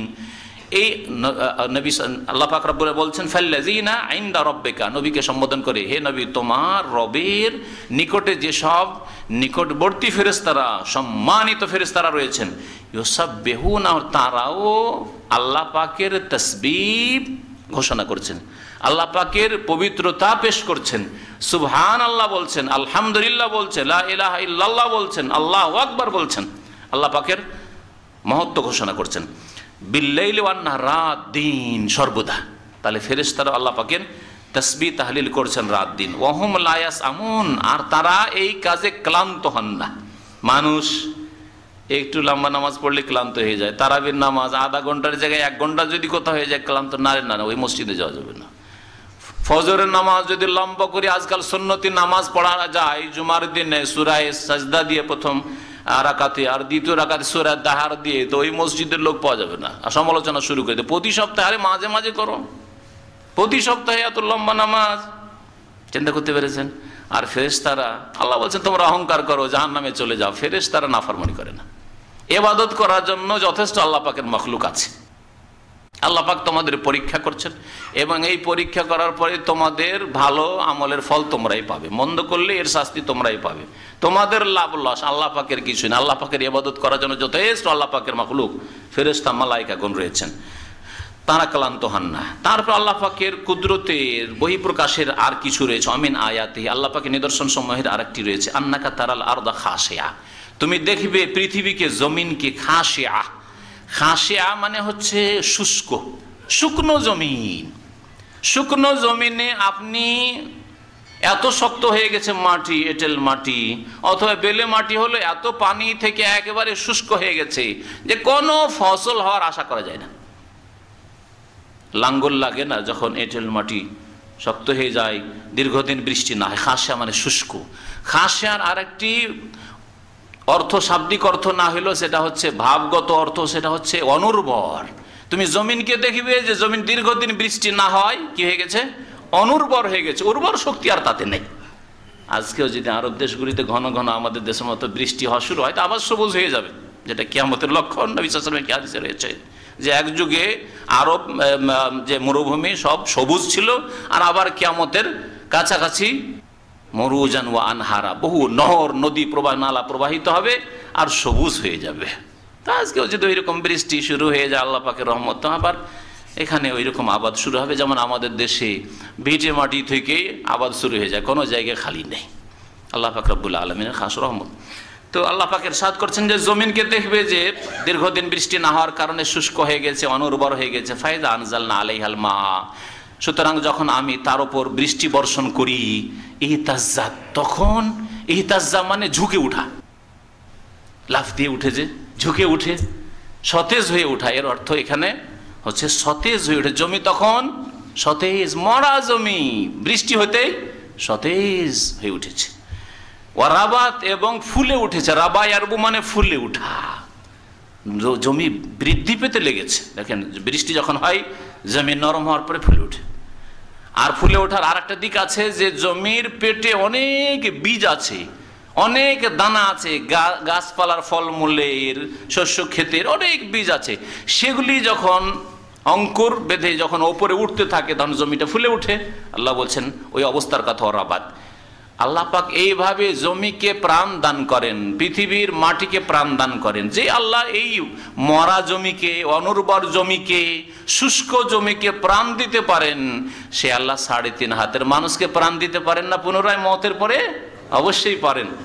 আল্লাহ পাক এই জমিনের অবস্থা থেকে দলিল, প্রমাণ, যুক্তি পেশ করেছেন যে আল্লাহ জমিনকে অনাবাদ হওয়ার পরে আবাদের যোগ্য করে দিচ্ছেন, অনুর্বর হওয়ার পরে উর্বর শক্তি দান করতে পারছেন, সে আল্লাহ কবর থেকে কোন উঠো আর সমস্ত মানুষকে উঠাবেন। তাই বলছে ইন্নাল্লাযী আহইয়াহা, নিশ্চয় সেই সত্তা যিনি এই পৃথিবীকে, জমিনকে জীবন দান করছেন, প্রাণ দান করছেন। লা মুহিল মাউতা, মৃতদেরকেও জীবিত তিনি অবশ্যই করবেন। ইন্নাহু আলা কুল্লি শাইইন কাদির, নিশ্চয় তিনি সবকিছুর উপর ক্ষমতাবান। আল্লাহ পাক তারপরে কোরআন কারীমের বিধান যারা অস্বীকার করে, যারা তাতে বক্র পথ অবলম্বন করে, যারা বিকৃত করে, তাদের শাস্তির কথা উল্লেখ করেছেন। তাদেরকে শাসানিমূলক বাণী তাদের সম্পর্কে বলেছে। ইন্নাল্লাযীনা ইউলহিদুনা ফি আয়াতিনা, নিশ্চয় যারা আমার আয়াত সমূহ সম্পর্কে ইলহাদ করেছে। ইলহাদ মানে বক্র পথে চলা। এজন্য কবর 2 রকম। মানুষের কবর হচ্ছে 2 রকম। একটা কবর হচ্ছে লাহাদ, আর একটা হচ্ছে শাক। শাক কবর আরবিতে ওটাকে আমরা সন্দুক কবর বলি, বক্সের মতো। আমাদের দেশে সন্দুক কবরই বেশি হয়, কারণ জমিন নরম, পাথর নয়, ভুসে পড়ে যাবে যদি। বগলি কবর করা হয়। আর দ্বিতীয় যেটা বাঁকা করে কবর করা হয় সেটাকে বগলি কবর বলা হয় আমাদের দেশের ভাষায়। শুনেছেন, দেখেছেন না কেউ দেখেননি? আরব দেশে এখানে যেহেতু মাটি শক্ত, পাথরের মাটি, সেই জন্য বগলি কবর করা হয় বাঁকা করে। হ্যাঁ, লাস্টটা যেন ওই মাটির এক কিনারাতে, তার উপরে মাটি আছে অলরেডি। আর আমাদের সন্দুকের মতো করে, বক্সের মতো করে খোদাই করে তারপরে তাতে মাটি দিতে হয়, দাফন করতে হয়। তো নবী করিম সাল্লাল্লাহু আলাইহি সাল্লামের জামানায় দুই রকমই কবরের সিস্টেম ছিল। তো যেটা বাঁকা করে কবর খনন করা হয় সেটাকে লাহাদ বলা হয়। এই লাম হা দাল থেকে এখানে ইউলহেদুনা, যারা বক্রপথ অবলম্বন করে। ইন্নাল্লাযীনা ইউলহেদুন, নিশ্চয় যারা বক্রপথ অবলম্বন করেছে আমার আয়াতগুলি সম্পর্কে, আল্লাহ পাকের বিধিবিধান সম্পর্কে বক্রপথ অবলম্বন করে, মানে বাঁকা হয়ে যাওয়া। সহজ ভাষায় কেমন বাঁকা হওয়া? দুইটি। একটি বাঁকা হওয়া হচ্ছে অস্বীকার করা, আল্লাহ পাকের বিধান মানি না, পরকাল বিশ্বাস করে না, কাফের। জান্নাত জাহান্নাম বিশ্বাস করে না, আল্লাহ পাকের সাজা শাস্তি নিয়ামত বিশ্বাস করে না, কবরের জীবন বিশ্বাস করে না, আত্মার জগৎ ইল্লিন সিজ্জিন বিশ্বাস করে না, আল্লাহ পাকের একত্ব, আল্লাহ পাকের একত্ব বিশ্বাস করে না, অথবা আল্লাহ পাকের অস্তিত্ব বিশ্বাস করে না, নাস্তিক মুশরিক। আল্লাহ পাকে বিশ্বাস করলে তার একত্ব তৌহিদ বিশ্বাস করে না, আল্লাহ একা চালাবেন। ওলিয়া উলিয়া কি করছেন? ওলিয়া উলিয়াকে সব দায়িত্ব দিয়ে রেখেছেন। এরা আল্লাহ পাকের আয়াতে কি করল? আয়াতকে অস্বীকার করলো, মানে আল্লাহ পাকের বিধানকে অস্বীকার করলো। এইরকমই কেউ যদি নামাজ অস্বীকার করে, কেউ যদি কোনো হালাল হারামকে অস্বীকার করে, আল্লাহ পাকের আদেশ নিষেধকে অস্বীকার করে, তাহলে আল্লাহ পাকের আয়াতে বিকৃতি ঘটালো, বক্রপথ অবলম্বন করলো। আর আরেকটা বক্রপথ অবলম্বন করা হচ্ছে যে আল্লাহ পাকের বিধান মানে, আয়াত মানে, কিন্তু অপব্যাখ্যা করে বিদাতি মোল্লারা। কবর পূজা প্রমাণ করব আয়াত দিয়ে। হ্যাঁ, পীর না ধরলে, পীর ধরার অকাট্য দলিল কোরআনে আছে, হাদিসে আছে। এরা আয়াতের এলহাদ করে, অপব্যাখ্যা করে। আল্লাহ পাক তাদের সম্পর্কে বলেছে, যারা এলহাদ করে আয়াত সম্পর্কে বা আল্লাহ পাকের বিধিবিধান সম্পর্কে বক্রপথ অবলম্বন করেছে, তারা একদল অস্বীকারী বা মুশরিক। আর এক দল হচ্ছে যারা অপব্যাখ্যাকারী, ইসলাম বিশ্বাস করে কিন্তু ভ্রান্ত ইসলাম বিশ্বাস করে। ভ্রান্ত ইসলামকে ইসলামের রং চড়াইতে হবে, সুতরাং আয়াতের অপব্যাখ্যা করে কি করতে হবে? বিদাত শিরকে সাব্যস্ত করতে হবে। যেমন এর আগে একটা উদাহরণ দিচ্ছি, আয়াতের তাফসীর হয়েছে মাসখানেক আগে, ওয়াসআল মান আরসালনা ক্বাবলাকা মির রাসূলিনা, জিজ্ঞাসা করো হে নবী, জিজ্ঞাসা করো। আয়াতের সালা ইয়াসালু মানে এখানে জিজ্ঞাসা করার অর্থ আছে, জিজ্ঞাসা করো ওই সব নবীকে, মান আরসালনা, যাদেরকে আমি তোমার পূর্বে রসুল করে পাঠিয়েছি, ওদেরকে জিজ্ঞাসা করে দেখো। আজআলনা মিন দুনির রহমানে আলেহা, আল্লাহ বাদ দিয়ে কি আমি কোন যুগে আলেহা করেছি, মাবুদ করেছি? যে বহুত্ববাদ আল্লাহ পাকের কোন ধর্ম ছিল? ইব্রাহিমের ধর্মে বহুত্ববাদ ছিল না? নূহ আলাইহিস সালামের ধর্মে ছিল না? আদম আলাইহিস সালামের ধর্মে ছিল? মানব জগতে কোন নবীকে আল্লাহ বহুত্ববাদ দেবদেবীর পূজা নিয়ে পাঠাননি, কবর মাজারের পূজা নিয়ে পাঠাননি, বরং এগুলোকে নিশ্চিহ্ন করার জন্যই পাঠিয়েছিলেন। এখানে জিজ্ঞাসা করার অর্থে আছে। কবর পূজারীরা এর অপব্যাখ্যা করে কি করে? এলহাদ করে, বলে যে ওয়াসআল, হে নবী তুমি যাচ্ছা করো, ভিক্ষা করো, চাও, দোয়া করো, মান আরসালনা, ওই সব রসুলের কাছে যে সব রসুলকে তোমার পূর্বে পাঠিয়েছি। মানে নূহের কাছে দোয়া করো, ইব্রাহিমের কাছে দোয়া করো, মুসার কাছে দোয়া করো, ঈসার কাছে দোয়া করো, তারা তোমাকে দেবে। তাহলে কি বোঝা গেল? বেরেলভি মোল্লা তখন এইভাবে, তার বাক শক্তি তো বুঝতে পারেন, হ্যাঁ তারা তো বাকপটু খুব, কারণ যত বাতিলপন্থী তত বাকপটু তার।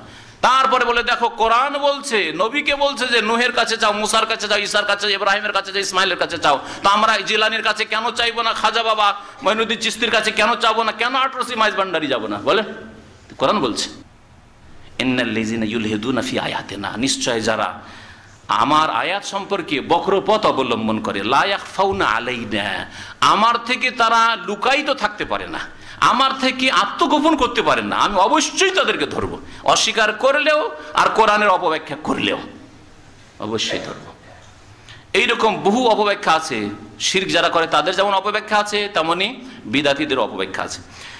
আল্লাহ পাক এগুলো উদাহরণ দিলে আমরা এখানে থেকে যাব, সেই জন্য সংক্ষেপে একটি উদাহরণ দিয়ে শেষ করলাম। আল্লাহ বলছেন আফামাই ইউলকা ফিন্নারি খায়রুন আম্মা ইয়াতি আমিনান ইয়াউমাল কিয়ামা। আচ্ছা বলো, দুই শ্রেণীর মানুষ হবে কিয়ামতের দিন।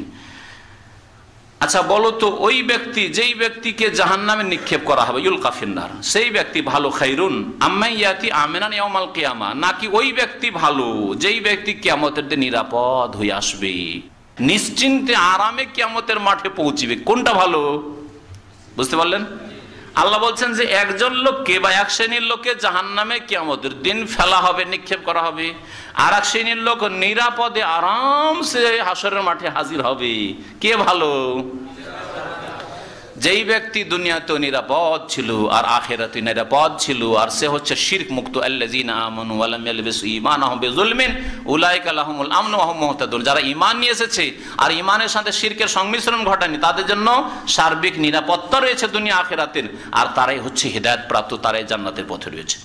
তো আল্লাহ পাক বলছেন এ মালু মাসে তুম, সুতরাং তোমরা যা ইচ্ছা হয় করো, তোমরা নিজের কর্ম করো, কিন্তু অপকর্ম করো, পাপ করো, শিরিক করো, বিধর্মিতা করো, তো তোমাদের খবর হবে তখন।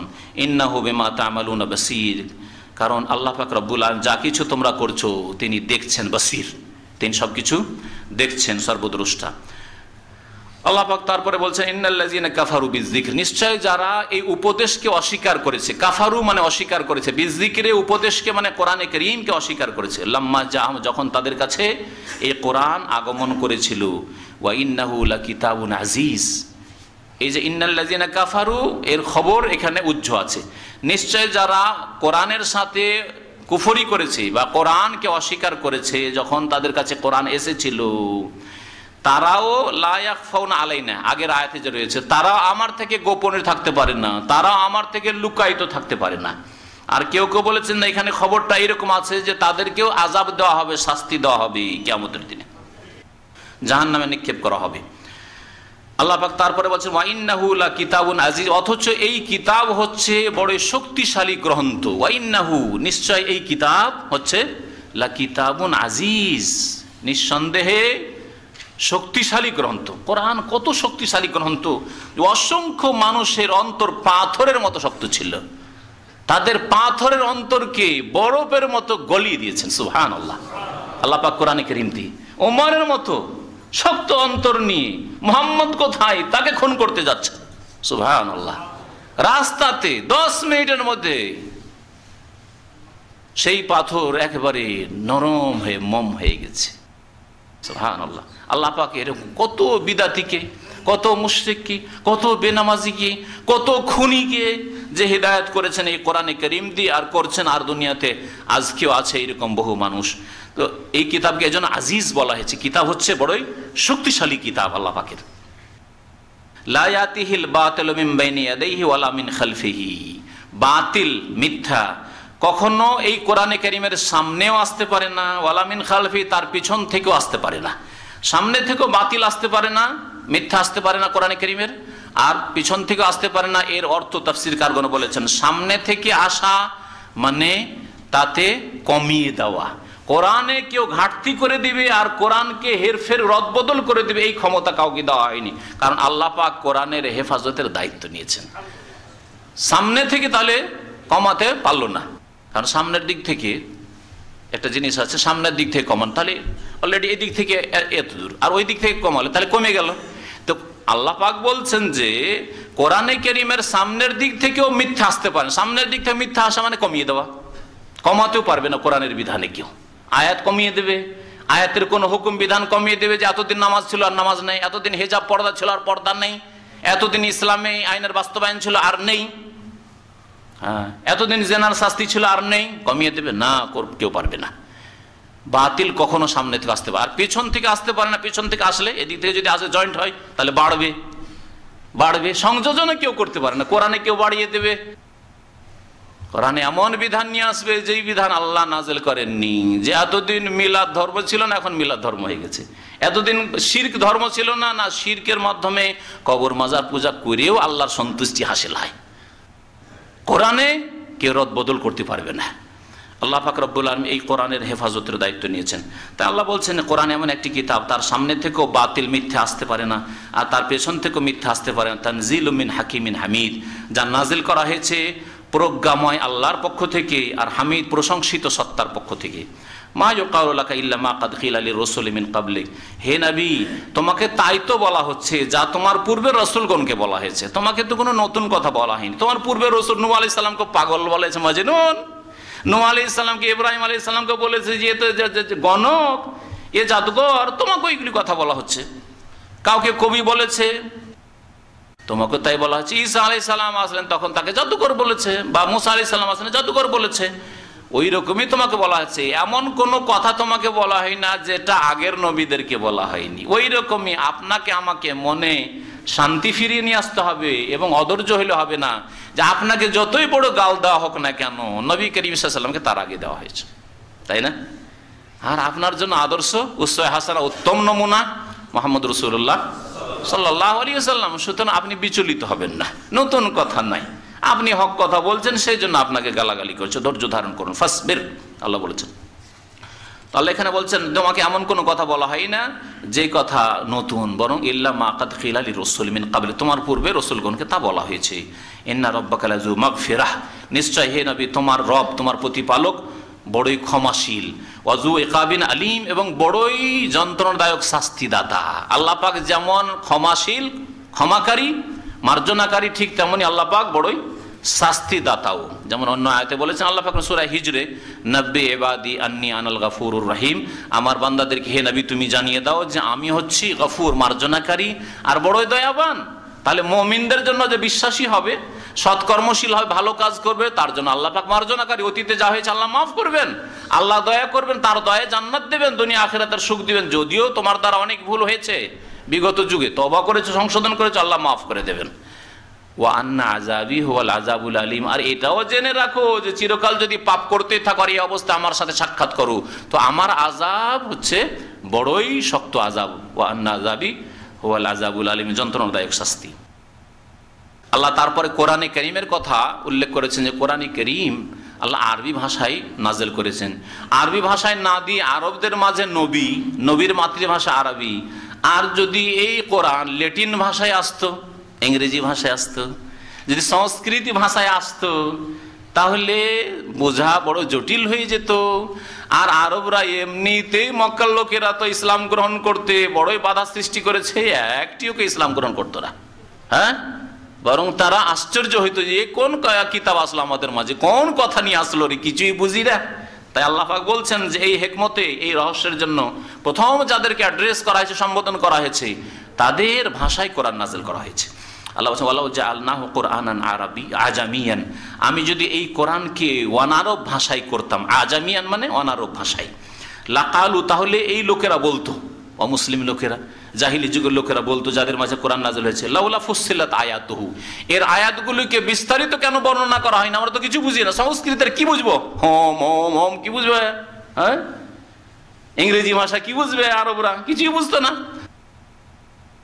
আল্লাহ পাক বলছেন যে তাহলে এই এতরাজ, তাদের অভিযোগ থাকতো যে কোরআনের আয়াতগুলো আমাদের জন্য বিস্তারিত তো বোঝানো হয়নি, আমরা কি বুঝি, আজামিয়ুন ওয়া আরাবি। তারপরে আশ্চর্য হে আরো বলতো যে গ্রন্থ হচ্ছে, কিতাব হচ্ছে অনারব ভাষায়, ও আরবিন, আর নবী হচ্ছে আরবি ভাষায়। আশ্চর্য কথা, নবীর মাতৃভাষা আরবি, মুহাম্মদ সাল্লাল্লাহু আলাইহি সাল্লাম, আর কোরআন নাযিল হয়েছে কোন ভাষায়, অন্য ভাষা। এটা কেমন কথা হইল, বলতো না এরকম, এটা একটা অর্থ। আর কেউ কেউ বলেছেন যে আজামিয়ন মানে কোরআন হচ্ছে অনারব ভাষায়, ও আরবিয়ন মানে নবীকে নয়, শ্রোতার কথা বলা হয়েছে। আর শ্রোতা যারা কোরআন শুনবে তারা হচ্ছে আরবি। আবু জাহাল, আবু লাহাব, আবু বকর, ওমর, আব্দুর রহমান বিন আওফ, মাসউদ সব আরবি ভাষা বুঝে। তাহলে শ্রোতা যারা কোরআনের তারা হচ্ছে সব আরবি ভাষাভাষী। আর কোরআন নাযিল হয়ে গেল সংস্কৃত ভাষায়, কোরআন বা নাযিল হয়ে গেল মালায়ু ভাষায়, কোরআন নাযিল হয়ে গেল ল্যাটিন ভাষায়। এটা কেমন কথা হইল? এই বলার যেন সুযোগ না থাকে সেই জন্য আল্লাহ কোরআনে কারীম আরবি ভাষায় নাযিল করেছেন। রসুলের ভাষাও আরবি, জাতির ভাষাও আরবি। প্রথম সম্বোধন যাদেরকে করা হয়েছে কোরআন দিয়ে, তাদের ভাষা আরবি। তারপরে পরোক্ষভাবে সারা দুনিয়ার মানুষকে সম্বোধন করা হয়েছে। আর আল্লাহ পাক এই খেদমতের জন্য মুসলিম বহু মানুষকে, নেক মানুষকে আল্লাহ এই খেদমতে নিয়োজিত করেছেন যে তারা বিভিন্ন ভাষায় কোরআনকে মানব জাতি পর্যন্ত পৌঁছে দিয়েছেন। কুল হে নবী বলে দাও, হুয়া লিল্লাযিনা আমানু হুদান ওয়া শিফা, এই কোরআনে কারীম ওই সব মানুষের জন্য যারা ঈমান নিয়ে এসেছে দিকের দিশারি। হুদান মানে দিক নির্দেশনাকারী, হেদায়েত দানকারী। ও শিফা, এবং রোগের আরোগ্য দানকারী। অন্তরে যে কুফরি শিরকের রোগ রয়েছে, পাপের রোগ রয়েছে, তার চিকিৎসা কোরআনে কারিমে রয়েছে। মন মেজাজে যে রোগ রয়েছে, সংশয়ের রোগ রয়েছে, তার চিকিৎসা রয়েছে। পাপের যে কামনা বাসনা রয়েছে, তার চিকিৎসা রয়েছে। এছাড়াও শারীরিক মানসিক সমস্ত রোগের চিকিৎসা কোরআনে কারিমে রয়েছে, তবে তাবিজের মাধ্যমে নয়। তাবিজ করা নবী করিম সাল্লাল্লাহু আলাইহি ওয়াসাল্লাম বলেছেন শিরক। ঝাড়ফুঁকের মাধ্যমে, দম করার মাধ্যমে, কোন আয়াত পাঠ করুন, সূরা পাঠ করুন, আর নিজের উপর ফুঁক দেন, অন্যের উপর ফুঁক দেন, এটা শরীয়ত সম্মত শারীরিক রোগের চিকিৎসার ক্ষেত্রে। আর তার আগে শিফা হচ্ছে মানুষের অন্তরের ব্যাধির জন্য। অন্তরে যেসব ব্যাধির কথা বললাম, শিরক, কুফরি, বিদআত, পাপ ইত্যাদি। ওয়াল্লাযীনা লা ইউমিনুনা ফি আযানি ওয়াকরুন, আর যারা ঈমান নিয়ে আসে না, তাদের কানের ওপর বোঝা রয়েছে, মানে কানের বধিরতা রয়েছে। বোঝা থাকলে কান শুনতে পাবে না, কানে যদি ঠসা ভরা থাকে। ওয়া হুয়া আলাইহিম আমান, আর এই কোরআন তাদের জন্য অন্ধত্বের কারণ হয়েছে। কোরআন নাযিল হয়েছে কিন্তু তারা অন্ধ হয়ে থেকে গেল, কোরআন দেখলো না, কোরআনের কথা পড়লো না, শুনলো না। উলাইকা ইউনাদাউনা মিন মাকানিন বাঈদ, যেন এদেরকে ডাক দেওয়া হচ্ছে অনেক দূর জায়গা থেকে। যদি দূর থেকে ডাক দেন, এখান থেকে যদি আপনি ডাক দেন, বিল্ডিং এর জানালা খুলে ডাক দিচ্ছেন, আর রাস্তা দিয়ে একটা লোক যাচ্ছে, ভালো করে শুনবে কথা, আপনার আওয়াজ একটা হই হই করে আসছে, আপনার দিকে তাকাচ্ছে, কথা বুঝতে পারছে না, কি বলছেন করছে, তাই না? তো এই কাফেররা যারা আরবি ভাষায় কোরআন নাজিল হইলো তারপরেও ঈমান নিয়ে আসলো না, এদেরকে যেন ইউনাদাউনা মিন মাকানিন বাঈদ, অনেক দূর থেকে ডাক দেওয়া হচ্ছে কোরআন দিয়ে, সেই জন্য তারা বুঝে না। অথচ কানের পাশে, তাদের বাড়িতে বাড়িতে, তাদের গলিতে গলিতে নবী করিম সাল্লাল্লাহু আলাইহি সাল্লাম কোরআনের তেলাওয়াত করে তাদেরকে হেদায়েত দান করছেন, কিন্তু তারা হেদায়েত নিচ্ছে না। আল্লাহ বলছেন যে এর আগেও নবীদের সাথে এরকম হয়েছে। ওয়ালাকাদ আতাইনা মূসাল কিতাব, আর নিঃসন্দেহে মনে রাখবে যে মূসা আলাইহিস সালামকে আমি আল কিতাব তাওরাত দিয়েছিলাম। ফাখতুলিফা ফীহি, কিন্তু তাতে তারা মতবিরোধ করেছিল।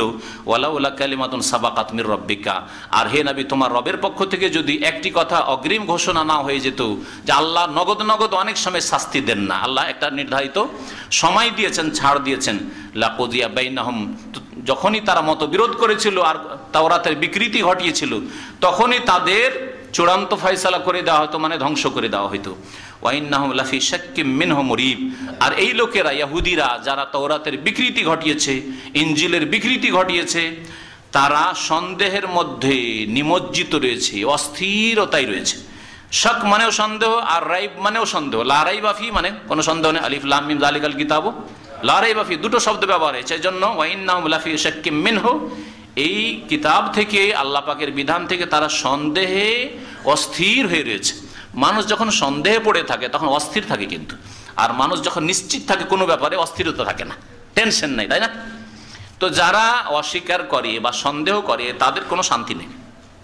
মান আমিলা সালিহান ফালিনাফসি, আল্লাহ পাক বলছেন যেই ব্যক্তি নেক আমল করবে, ভালো কাজ করবে, ফালিনাফসি, নিজের জন্যই করলো। আপনি নামাজ পড়ছেন আপনার জন্য, আমার জন্য নয়। আপনি নামাজ পড়ছেন, ইবাদত বন্দেগী করছেন, আল্লাহর বিধান মেনে চলছেন, আপনার বিবি পর্দা করছে, আপনার ছেলে মেয়েরা ইসলামিক বিধান মোতাবেক জীবন যাপন করছে, আপনার পরিবারের ফায়দা হবে, আল্লাহর ফায়দা না, আমার ফায়দা না। ফালিনাফসি, নিজের জন্য করলো। ওমান আসা ফাআলাইহা, আর যেই ব্যক্তি মন্দ কাজ করবে, ফাআলাইহা, এর পরিণতি তাকেই ভোগ করতে হবে, তার উপরে এর বিপদ আসবে। সুতরাং মনে রাখবেন, আজকে জেনায় লিপ্ত হবেন, কালকে আপনার স্ত্রী জেনায় লিপ্ত হবে, না আপনার মেয়ে লিপ্ত হবে, আপনার বোন লিপ্ত হবে, আর কেউ লিপ্ত হবে, আপনার পরিবারে এইসব রোগ দেখা যাবে। তখন আপনি আর সমাজে মুখ দেখাতে পারবেন না, চরিত্র সুন্দর করেন। আজকে আপনি কোনো পাপ করবেন, সেই পাপের শাস্তি আপনাকে পেতে হবে। আপনি আজকে হারাম খাবেন, সুদ খাবেন, ঘুষ আর বেঈমানি করে, চুরি করে, ডাকাতি করে, মানুষের কাছ থেকে ধার নিয়ে উধাও হয়ে যাবেন। কালকে আপনার সাথে, আপনার ছেলে মেয়েদের সাথে এইরকমই আচরণ অন্যরা করবে, অথবা আল্লাহ পাক এই বরকত অন্য দিক থেকে ছিনিয়ে নেবে, রোগ বালা মুসিবত দিয়ে ধ্বংস হয়ে যাবে, ধন সম্পদ দেখবে না। অমান আসা, যে খারাপ কাজ করলো, মন্দ কাজ করলো, তার পরিণতি তাকেই ভোগ করতে হবে, তার পরিবারকে ভোগ করতে হবে। ওমা রব্বুকা বিযাল্লামিল লিল আবিদ, হে নবী মুহাম্মদ সাল্লাল্লাহু আলাইহি ওয়াসাল্লাম, তোমার রব কোন বান্দার ওপর জুলুম করেনেওয়ালা নয়। জাল্লাম, আল্লাহ পাক রব্বুল আলামিন তোমার রব জুলুম করেন না, লিল আবিদ, বান্দাদের ওপর। আবিদ আব্দের বহুবচন, বান্দার উপর জুলুম করেন না। আল্লাহ পাক তারপর ইরশাদ করেন ইলাইহি ইউরাদ্দু ইলমুস সাহ, এখানে আল্লাহ পাক যে গায়ব জানেন, অদৃশ্য জানেন, কোন শক্তি গায়ব অদৃশ্য জানে না, তার কথা উল্লেখ করেছেন। ইলাইহি ইউরাদ্দু ইলমুস সাহ, তার কাছেই ফিরিয়ে দেওয়া হয় ইলমুসা কিয়ামতের জ্ঞান। কিয়ামত সম্পর্কে যদি জিজ্ঞাসা করা হয় তাহলে কি বলবেন আপনি? আল্লাহ ভালো জানেন। এটা আল্লাহর দিকে ফিরিয়ে দেওয়া। নবী করিম সাল্লাল্লাহু আলাইহি সাল্লামকে জিবরাইল আলাইহিস সালাম যখন জিজ্ঞাসা করেছিলেন যে মাতাসা কিয়ামত কখন হবে, তখন কি বলেছিলেন তিনি? মাল মাসউলু বিআলামা মিনাস সাইল। সহিহ মুসলিমের হাদিস, যে বড় লম্বা হাদিস, জিবরাইল আলাইহিস সালামের জিজ্ঞাসা।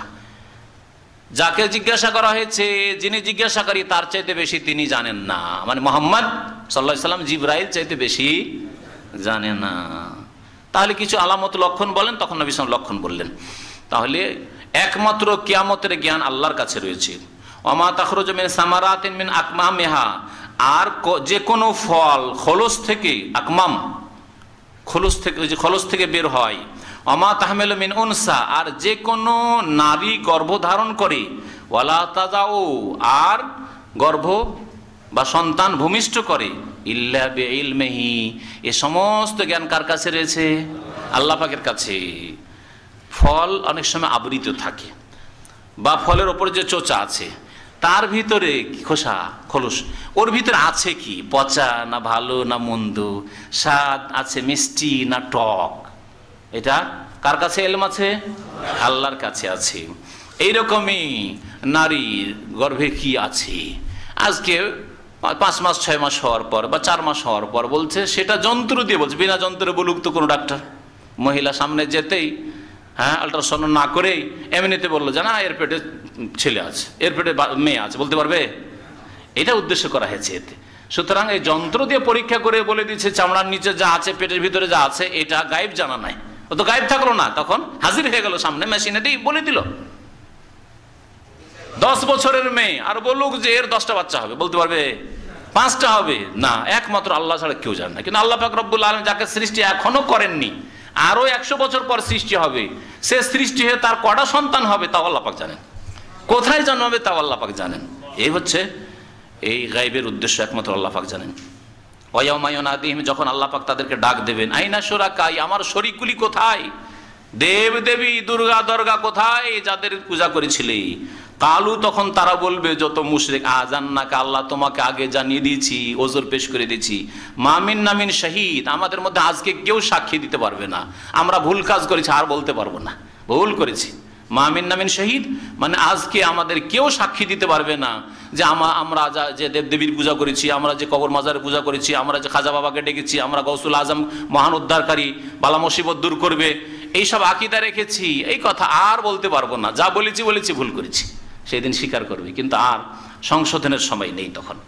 আল্লাহ পাক তারপরে বলছেন, ওয়াদাল্লা আনহুম মা কানু ইয়াদউনা মিন ক্বাবলু, এর পূর্বে যাদেরকে আহ্বান করতো, ইয়া গাউসুল আজম মাদাদ, বলতো হে মহান উদ্ধারকারী মাদাদ, ইয়া গরিব খাজা বাবা মাদাদ, মাদাদ বাবা, এই যে বলতো, আটরসি বাবা মাদাদ বলতো। আল্লাহ বলছেন যাদেরকে এর পূর্বে ডাকতো, আহ্বান করতো, এরা সব উধাও হয়ে যাবে। দাল্লা আনহুম মানে তাদের থেকে উধাও হয়ে যাবে, হারিয়ে যাবে। কোথায় যে হারিয়ে গিয়েছে, চম্পট হয়ে খুঁজে পাবে না। আল্লাহ বলছেন ওয়াজান্নু, এবং তখন তাদের বিশ্বাস হয়ে যাবে যে মা লাহুম মিন মাহিস, তাদের পালাবার কোনো স্থান নেই, কোনো আশ্রয় স্থল নেই।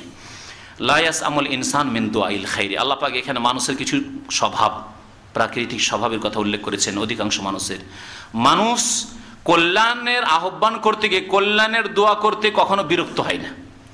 যদি 1 লাখ টাকার মালিক বানানো হয় তা আপনি আরো 2 লাখ চাইবেন, 2 লাখ 10 লাখ পেয়েছেন তো মিলিয়ন চাইবেন, মিলিয়ন তো বিলিয়ন চাইবেন, তাই না? 10 বিঘা জমির মালিক 20 বিঘা চাই, 100 বিঘার মালিক 200 বিঘা চাই, বাংলাদেশ মালিক আরো 2-4টা দেশ চাই। লা ইয়াসআমুল ইনসানু মিন দুআইল খাইর, মানুষের স্বভাব হচ্ছে যে কল্যাণ কামনা করতে গিয়ে বিরক্তি বোধ হয় না, ক্লান্ত হয় না কখনো।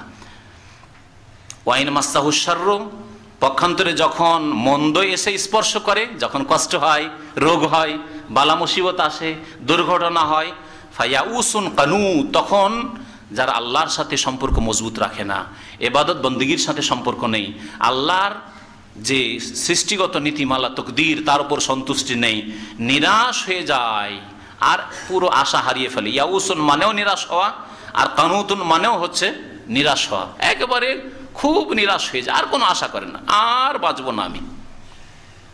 ছেলে একটা মারা গেল, আর আমার ভাগ্য ভালো হবে না। স্ত্রী মরে গেল, স্ত্রী পালিয়ে গেল, আল্লাহ না করে, আর আমার ভাগ্য ভালো হবে না, ভাগ্য খারাপ না।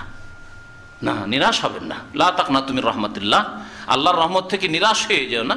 সৎ আমল করো, ভালো কাজ করো, আল্লাহর কাছে ভালো পন্থায় তলব করো। ওয়ালাইন আযাকনাহু রাহমাতাম মিন্না, আর যদি তাকে আস্বাদন করায় আমার পক্ষ থেকে রহমত, মিম্বাদে দাররা, কষ্টের পরে, মন্দের পরে, মাসাথু, যা তাকে স্পর্শ করেছিল কষ্ট, লা ইয়াকুলান্না, মানুষের স্বভাব হচ্ছে বলবে হাযা লি, এটা আমার ন্যায্য অধিকার। যারা খায় ভোগ করে আর আল্লাহ পরকালে বিশ্বাসী নয় বা দুনিয়াদার মুসলমান, তাদের অবস্থা কেমন? যদি সুখী হয় তখন মনে করে যেটা আমার বিদ্যা বুদ্ধি দিয়ে, আর এটা আমার ন্যায্য অধিকার, আমি খেটেছি, পেয়েছি, মেহনত করেছি, পড়াশোনা করেছি, ডাক্তার হয়েছে, তাই ইনকাম করছি, এত টাকা স্যালারি পাচ্ছি, ইঞ্জিনিয়ার হয়েছি, এই জন্য তো বিদেশে এসেছি আর ভালো পোস্টে কাজ করছি। আল্লাহর রহমতের কথা একবারও তুলে ধরে না মুখে, আল্লাহর খাস রহমত। অনেক ইঞ্জিনিয়ার রাস্তায় ঘুরে বেড়াচ্ছে বেকার, অনেক ডাক্তার চেম্বার খুলে বসে আছে, রুগী পায় না। আল্লাহর খাস রহমত ভাই, আলহামদুলিল্লাহ, এই কথা বলার তৌফিক হয় না।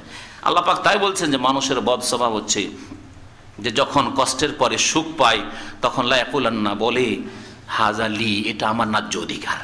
ওমা আযুন্নু সাআতা কায়মা, আর আমি মনে করি না যে কিয়ামত হবে। যারা দুনিয়াদার, দুনিয়া, পেট পেট পয়সা, কিয়ামত সম্পর্কে সারা জীবনের কল্পনা নেই, কখনো চিন্তা করেন যে কিয়ামত হবে, জবাব দিতে হবে, হিসাব হবে, প্রথম নামাজের সওয়াল হবে, নামাজে ফেল তো সব কিছুতে ফেল, সেই জন্য সংশোধন করতে হবে, কিছুই নেই। তার অবস্থা কি এটা নয়? চিন্তা করেন যারা বেনামাজি, সবাই জানে যে প্রথম হিসাব হবে, শুনে জানে, কিন্তু বিশ্বাস করে না। বিশ্বাস করলে নামাজ পড়তো না? অবশ্যই পড়তো। নামাজ পড়ছে না 5 ওয়াক্ত, তার মানে অবিশ্বাসী, যদিও মুখে বলে বিশ্বাসী। ওয়ালাই রজিতু ইলা রাব্বি, আর যদি আমাকে আমার রবের কাছে ফিরিয়েও দেওয়া হয়, মুনাফিক চরিত্রের লোকের এরকম বলে যে আল্লাহর কাছে যদি ফিরে যাবে। কাফের যারা মনে করে যে আমার ধর্মটাই ঠিক, যেমন মক্কার কাফেরা বলতো যে আমরা ইব্রাহিমের ধর্মের উপর আছি, পুতুল পূজার ধর্ম হচ্ছে সত্য ধর্ম, আর মোহাম্মদ তুমি বাতিল ধর্ম নিয়ে এসছো। আমরা যদি আমাদের রবের কাছে ফিরেও যাই, ইন্নালি ইনদাহু লাল হুসনা, তাহলে নিঃসন্দেহে আমার জন্য আল্লাহ পাকের নিকটেও কল্যাণ আছে, ওখানেও জান্নাত পাবো। তুমি জান্নাত পাবে না, আমরাই পাবো। আজকে যারা কবর মাজার পূজা করে, শিরক বিদাত করে, তারা কি এটা বলে না তোমরাই জাহান্নামে যাবে? আল্লাহ কোথায় বলছো কুফরি করলে চিরকাল জাহান্নামে থাকতে হবে? আল্লাহ কোথায় বলতে হবে না, অথচ নবী সাল্লাল্লাহু আলাইহি ওয়াসাল্লাম বলছে আইন আল্লাহ, আল্লাহ কোথায়? বুঝতে পারলেন না? খবরই নেই হাদিসের কথা, খবরই নেই কোরআনে কারীমের আয়াতের কথা। আল্লাহ পাকের হাত বলে দিলে তো কুফরি কথা হয়ে গেল। আল্লাহ পাকের চেহারা, ইন্না লিল্লাহ, কি বললে তুমি? গেল ইসলাম, কলমা পড়ো, কলমা পড়ো বলে না বিদাতিরা? তার বাতিলটাকে হক মনে করে, আর তাবারাকাল্লাযী বিয়াদিহিল মুলক তেলাওয়াত করছে মন্ত্র, কিন্তু ইয়াদ মানে বুঝলো না। ওয়ায়াবকা ওয়াজহু রাব্বিকা, সূরা রহমানের ওয়াজিফা পড়ছে, কিন্তু ওয়াজহুন মানে যে চেহারা, এই কথা কখনো স্বীকার করতে রাজি নাই, অথচ মনে করেছে আমরাই জান্নাতি, তাই না? তো আল্লাহ পাক তাদেরই কথা এখানে বলেছেন যে ওরা কি মনে করে যে আল্লাহর কাছে যদি ফিরেও যায়, আমরা ফিরে যাব, যারা বিশ্বাস করে তারা ফিরে যাবে, আর যাদের সন্দেহ আছে সন্দেহের ছলে বলে ইন্নালি ইনদাহু লাল হুসনা, নিশ্চয়ই আমার জন্য আল্লাহর নিকটে কল্যাণ রয়েছে, আমরাই জান্নাত পাবো। ফালানুনাব্বিয়ান্নাল্লাযীনা কাফারু বিমা আমিলু, আল্লাহ বলছেন অবশ্যই তাদেরকে জানিয়ে দেব যারা কুফরি করেছে, তাদের আমল সম্পর্কে, কর্ম সম্পর্কে, কি কাজ করে এসছে দুনিয়াতে আমি জানিয়ে দেব। ওয়ালা নুযিকান্নাহুম মিন আযাবিন গালিজ, অবশ্যই তাদেরকে আস্বাদন করাবো কঠোর শাস্তির আল্লাহ পাক আস্বাদন করাবেন, মানে শাস্তি দেবেন। ওয়াইদা আনআমনা আলাল ইনসানি আরাজা, মানুষের আরেকটি স্বভাব হচ্ছে মানুষকে যখন আল্লাহ অনুগ্রহ দেন, নিয়ামত দেন, দেখেন কত গরিব ছিলেন, টাকা পয়সা ছিল না পকেটে, কত অসুস্থ ছিলেন, সুস্থ হয়ে গেছেন মাশাআল্লাহ, তাই না? কত মূর্খ ছিলেন, বাপ মা এখনো টিপসই ছাড়া কোনো উপায় নেই, আর আপনি মাশাআল্লাহ শিক্ষিত, ডক্টর, ইঞ্জিনিয়ার, আর আলেম, হুজুর, শেখ, অনেক কিছু হয়ে গেছেন। আল্লাহ বলছেন ওয়াইজা আনআমনা আলাল ইনসান, আমি যখন মানুষের ওপর নিয়ামত করি, আরাজা, তখন মুখ ফিরিয়ে নেই, আল্লাহ শুকরিয়া না আদায় করে মুখ ফিরিয়ে নেই। ওয়া না আবে জানেবেহি, আর পাশ কেটে যায়, যেটাকে আমরা পাশ কেটে যাওয়া বলি। ওয়া না আবে জান, না মানে দূর হয়ে যাওয়া, আর বে জানে মানে কিনারা দূর করে না, পাশ কেটে যাওয়া, মানে পূর্বই করে না যে আল্লাহ দিল, শুকরিয়া আদায় করার কথা চিন্তাই করে না যে আল্লাহর দান, হাড়ে এই তাকে টের পাওয়া উচিত ছিল, তার এই অনুভূতি হওয়া উচিত ছিল, অনুভূতি তার শেষ হয়ে গেছে। ওয়াইদা মাসসাহু শাররু, আর যখন অনিষ্ট স্পর্শ করে, মন্দ স্পর্শ করে, কষ্ট পায়, ফাজু দুআইন আরি, তখন লম্বা দোয়া করা শুরু করে। বালা মুসিবত আসলে মসজিদ ধরে নিয়েছে, আমাদের দেশে মা মরলো, বাপ মরলো, 1 সপ্তাহ নামাজ ধরে নিলাম, তারপরে শেষ, বুঝছেন? ছেলে মর অবস্থা হাসপাতাল আছে, মসজিদ ধরে নিয়েছে, আর দোয়া কি কেঁদে কেঁদে দোয়া, সারা জিন্দগি দোয়া করার তৌফিক হয়নি। ছেলে যেই ভালো হয়ে গেছে আর দোয়া কোথায়, নেই, কিছুই নেই।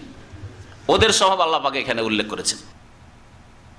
এইরকম চরিত্র লোক যারা বিদেশ আসবে, মেডিকেল করে এসে বসে আছে, ভিসা পাবো কি, এজেন্ট ঠুকে নিবে, আর সেই সময় দেখেন বাইতুল মোকাররমে বসে দোয়ার শেষ নাই, খুব দোয়া প্রথম লাইনে গিয়ে, অথচ জিন্দগিতে নামাজও পড়েন। আর সৌদি আরবে এসে যখন পয়সা হয়েছে প্রথম ডিশ কিনা, প্রথম ডিশ।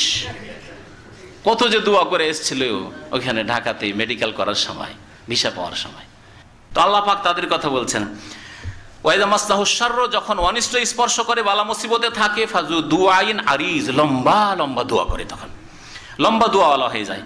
কুল, হে নবী বলে দাও, আরাআইতুম ইন কানা মিন ইনদিল্লাহ, আচ্ছা বলো তো এটা যদি আল্লাহর পক্ষ থেকে হয়ে থাকে, সুম্মা কাফারতুম বিহি, এই কোরআনে কারীম আল্লাহর পক্ষ থেকে যদি হয় আর সত্যিকার আল্লাহর পক্ষ থেকে, আর তার সাথে তোমরা যদি কুফরি করো, অস্বীকার করো, মান আযাল্লু মিম্মান হুয়া ফি শিকাকিম বাইদ, তাহলে যেই ব্যক্তি বিরোধের মধ্যে অনেক দূর চলে গেছে, মতানৈক্য করে ইসলাম থেকে বিরোধিতা করে দূরে চলে গেছে, তার চাইতে বেশি পথভ্রষ্ট আর কি আছে দুনিয়াতে? সবচেয়ে পথভ্রষ্ট ওই ব্যক্তি যেই ব্যক্তি ইসলাম বিরোধিতা করে অনেক দূরে চলে গেছে। সানুরিহিম আয়াতিনা ফিল আফাকি ওয়া ফি আনফুসিহিম, আল্লাহ বলেন শীঘ্রই আমি তাদেরকে দেখিয়ে দেব, আয়াতেনা আমার নিদর্শনা বলি, ফিল আফাকে দিগন্তে, দিগন্ত বুঝেন তো, চারিদিকে, সারা দুনিয়ার চারিদিকে আল্লাহ পাকের বহু নিদর্শন আছে, বহু নিদর্শন আছে। আল্লাহ পাক বলছেন যে দেখিয়ে দেবো মানুষকে, ওয়াফি আনফুসহিম, আর তার মাথা থেকে পা পর্যন্ত তার নিজের মধ্যে, মানুষের নিজেদের মধ্যে বহু নিদর্শন আছে, তাও আমি তাদেরকে দেখিয়ে দেব। মেডিকেল সায়েন্স পড়াশোনা করুন, তাহলে আপনি বুঝতে পারবেন যে মেডিকেল শরীরের যন্ত্রগুলি সম্পর্কে কি বলছে। ব্লাড গ্রুপ চিন্তা করে দেখুন, আপনি শরীরের সুগার চিন্তা করে দেখুন, লবণের কথা চিন্তা করে দেখুন। যখন ডায়রিয়া হয়, লবণ কমে যাওয়ার জন্য মানুষ মরে গেল, তাই না? ডায়রিয়া হইতে হইতে, হ্যাঁ, সুগার বেড়ে গেল, কমে গেল, মরে গেল, প্রেসার বেড়ে গেল, কমে গেল, মরে গেল। এতে থেকে শিক্ষা নেই? এ তো সামান্য, আমার কাছে এলিম আছে, সামান্য ইঙ্গিত শুধু করলাম। কিন্তু একজন ভালো মুসলিম ডাক্তার যে বায়োলজি পড়েছে, তাকে জিজ্ঞাসা করুন যে আল্লাহ পাক রব্বুল আলামিন মানুষের শরীরে কত নিদর্শন রেখেছেন যা দিয়ে আল্লাহকে চেনা যাবে, যে এটা এমনিতে অটোমেটিক হতে পারে না, প্রাকৃতিকভাবে হতে পারে না, আল্লাহ পাক কিভাবে সেট করেছেন। দেখেন, অপারেশন যারা সার্জারির কাজ করছে, সার্জিক্যাল কাজ করছে, তাদেরকে জিজ্ঞাসা করেন যে আশ্চর্য লাগবে যে কি করে কিডনি কেটে নিয়ে আবার সেখানে সেট করে দিল, হ্যাঁ, হার্টের অপারেশন করলো, এই পা থেকে শিরা উপশিরা রগ নিয়ে গিয়ে হার্টের রগগুলিকে কেটে ফেলে দিয়ে ওখানে সেট করছে। শুনেছেন না? শোনেন নেই? শুনেছেন না? সুবহানাল্লাহ। এতে কি শিক্ষা নেই? অফি আনফুসিহিম, তোমাদের মধ্যে আল্লাহকে চেনার বহু উপায় আছে। কি করে কানেকশন আবার জুড়ে গেল, আর রক্ত চলাচল শুরু হইল, আর সুস্থ হয়ে আপনার বাবা ফিরে আসলো, হার্টের রোগী। আল্লাহু আকবার। আর সারা দুনিয়াতে যে কত আল্লাহ পাক রব্বুল, গাছপালা, নদ নদী, সাগর মহাসাগর, আর পশু পাখি, আজকাল টিভিতে আপনারা দেখছেন দুনিয়াতে যত জীবজন্তু দেখছেন তার চাইতে বেশি পানির মধ্যে জীবজন্তু। এগুলো থেকে আল্লাহ পাকের নিদর্শন, কুদরত নেই? এমনিতে হয়ে গেছে, প্রাকৃতিক ভাবে হয়ে গেছেন, আল্লাহ সৃষ্টি করেছেন। আল্লাহ পাক সৃষ্টিকর্তা, তাঁর ইবাদত বন্দেগীর জন্য আমাদেরকে সৃষ্টি করা হয়েছে। এটা একটা তাফসীর। দ্বিতীয় তাফসীর কোন তাফসীর কার্বন করেছেন, তাফসীর কাসিরে রয়েছে ওই তাফসীর, যে কেউ কেউ বলেছেন সানুরিহিম আয়াতানা ফিল আফাক, আমি তাদেরকে দিগন্তে বহু নিদর্শন দেখাবো, মানে পূর্ব পশ্চিমে, উত্তর দক্ষিণে ইসলামিক শাসন পৌঁছে যাবে, ইসলামিক স্টেট হয়ে যাবে বাংলাদেশ, মুসলিম দেশ, এত দূরে মক্কা মদিনা থেকে। পাকিস্তান মুসলিম দেশ, আরো দূরে চলে যান, আরো দূরে চলে যান, মালয়েশিয়া, ব্রুনাই, দারুসালাম, ইন্দোনেশিয়া, আরো বিভিন্ন জায়গায়, সারা দুনিয়ার যেখানে যাবেন সেখানে ইসলাম পৌঁছে গেছে। এটা আমি আমার নিদর্শন সারা বিশ্বে দেখিয়ে দেব যে ইসলাম পৌঁছে যাবে, শুধু মক্কা মদিনায় সীমিত থাকবে না, বরং এখান থেকে সারা দুনিয়ায় ইসলাম ছড়িয়ে পড়বে। এটা আল্লাহর দিন যে সত্য, কোরআনের বিধান সত্য, আল্লাহ পাক রব্বুল আলামিন একমাত্র মাবুদ, তিনি সাহায্যকারী, তিনি সম্মানিত করেন যাকে ইচ্ছা করেন। আল্লাহ পাক দ্বীন ইসলামকে কিয়ামত পর্যন্ত রাখবেন, এর বাস্তব প্রমাণ। অফি আনফুসিহিম, আর তোমাদের মধ্যেও নিদর্শন রয়েছে এই ক্ষেত্রে। এর তাফসীর হচ্ছে অনেকে ইসলাম গ্রহণ করতে চাইছিল না, কিন্তু শেষে ইসলাম গ্রহণ করলো। আবু সুফিয়ান ইসলাম গ্রহণ করতে চাইছিল না। খালিদ বিন ওয়ালিদ দিয়ে উহুদের যুদ্ধে কত ক্ষতি হয়েছে, আবু সুফিয়ান দিয়ে কত ক্ষতি হয়েছে, কিন্তু তারা সকল ইসলাম গ্রহণ করেছে। অফি আনফুসিহিম, তোমাদের মধ্যেও দেখিয়ে দিলাম এক যুগে কত শত্রুতা করেছে, আজকে দেখো তার বন্ধু হয়ে পড়েছ। তাই হয় না? আজকে হচ্ছে বহু লোক শিরক বিদআত করতো, আজকে পরম বন্ধু হয়ে গেছে কোরআন এবং হাদিসের, তৌহিদের এবং তৌহিদের অনুসারীদের। অনেক লোক ইসলামের শত্রু হয়ে ইহুদি নাসারা ছিল আর পত্তলিক ছিল, তারা ইসলামের বড় খাদেম হয়ে গেছে। অফি আনফুস, তোমাদের মধ্যে এই নিদর্শন মওজুদ আছে আল্লাহ পাক রব্বুল আলামিনের কুদরত। হাত্তা ইয়াতাবায়্যানা লাহুম, এমন কি স্পষ্ট হয়ে যাবে তাদের জন্য যে আন্নাহুল হক, আল্লাহই চিরসত্য, আল্লাহর দ্বীন চিরসত্য। হু মানে আল্লাহ হইতে পারে, হু ইসলাম হইতে পারে, আর হু এর জামির কোরআনের দিকেও যেতে পারে, যে কোরআন কারীমের বিধান সত্য। আওয়ালাম ইয়াকফি বিরাব্বিকা, তোমার রব কি যথেষ্ট নয়, আলা আন্নাহু আলা কুল্লি শাইইন শাহীদ, যে আল্লাহ পাক রব্বুল আলামিন সব কিছুর ওপর সাক্ষীদাতা, সব কিছু সম্পর্কে তিনি অবগত। শাহিদ মানে হাজির, সব কিছু সম্পর্কে অবগত বা সাক্ষীদাতা। আলা, শুনে রাখো, ইন্নাহুম ফি মিরিয়াতিম মিন লিকাই রাব্বিহিম, তারা তাদের রবের সাথে সাক্ষাতে সন্দিহান হয়ে রয়েছে। কাফের মুশরিক মুনাফিক পরকাল সম্পর্কে সন্দেহে রয়েছে, এই জন্য কাজ করে না। বেনামাজি পরকাল সম্পর্কে, আখেরাত সম্পর্কে, জান্নাত জাহান্নাম সম্পর্কে সন্দেহে রয়েছে, সেই জন্য 5 ওয়াক্ত নামাজ পড়ে না। আল্লাহর বিধান মানে হারাম খাচ্ছে, হারাম কাজ করছে, ঈমান দুর্বল হয়ে রয়েছে। যদি বিশ্বাস মজবুত থাকতো জান্নাত জাহান্নামের উপর, আখেরাতের উপর, কবরের জীবনের উপর, তাহলে কখনো এরকম হতো না। আল্লাহ, শুনে রাখো, ইন্নাহু বিকুল্লি শাইইন মুহিত, সে আল্লাহ পাক রব্বুল সব কিছুকে পরিবেষ্টন করে রয়েছেন। ওসল্লাল্লাহু আলা নবিয়িনা মুহাম্মদ ওয়া আলা আলিহি ওয়া সাহবিহি আজমাইন। অনেক ভাইয়েরা দোয়া চেয়েছেন, কোনো ভাইয়ের বাপ মায়ের ইন্তেকাল হয়েছে, কোনো ভাইয়ের আপনজনের ইন্তেকাল হয়েছে, তাদের আল্লাহ যেন রুহের মাগফিরাত করেন, জান্নাতুল ফিরদৌস দান করেন, গুনাহ খাতা মাফ করেন।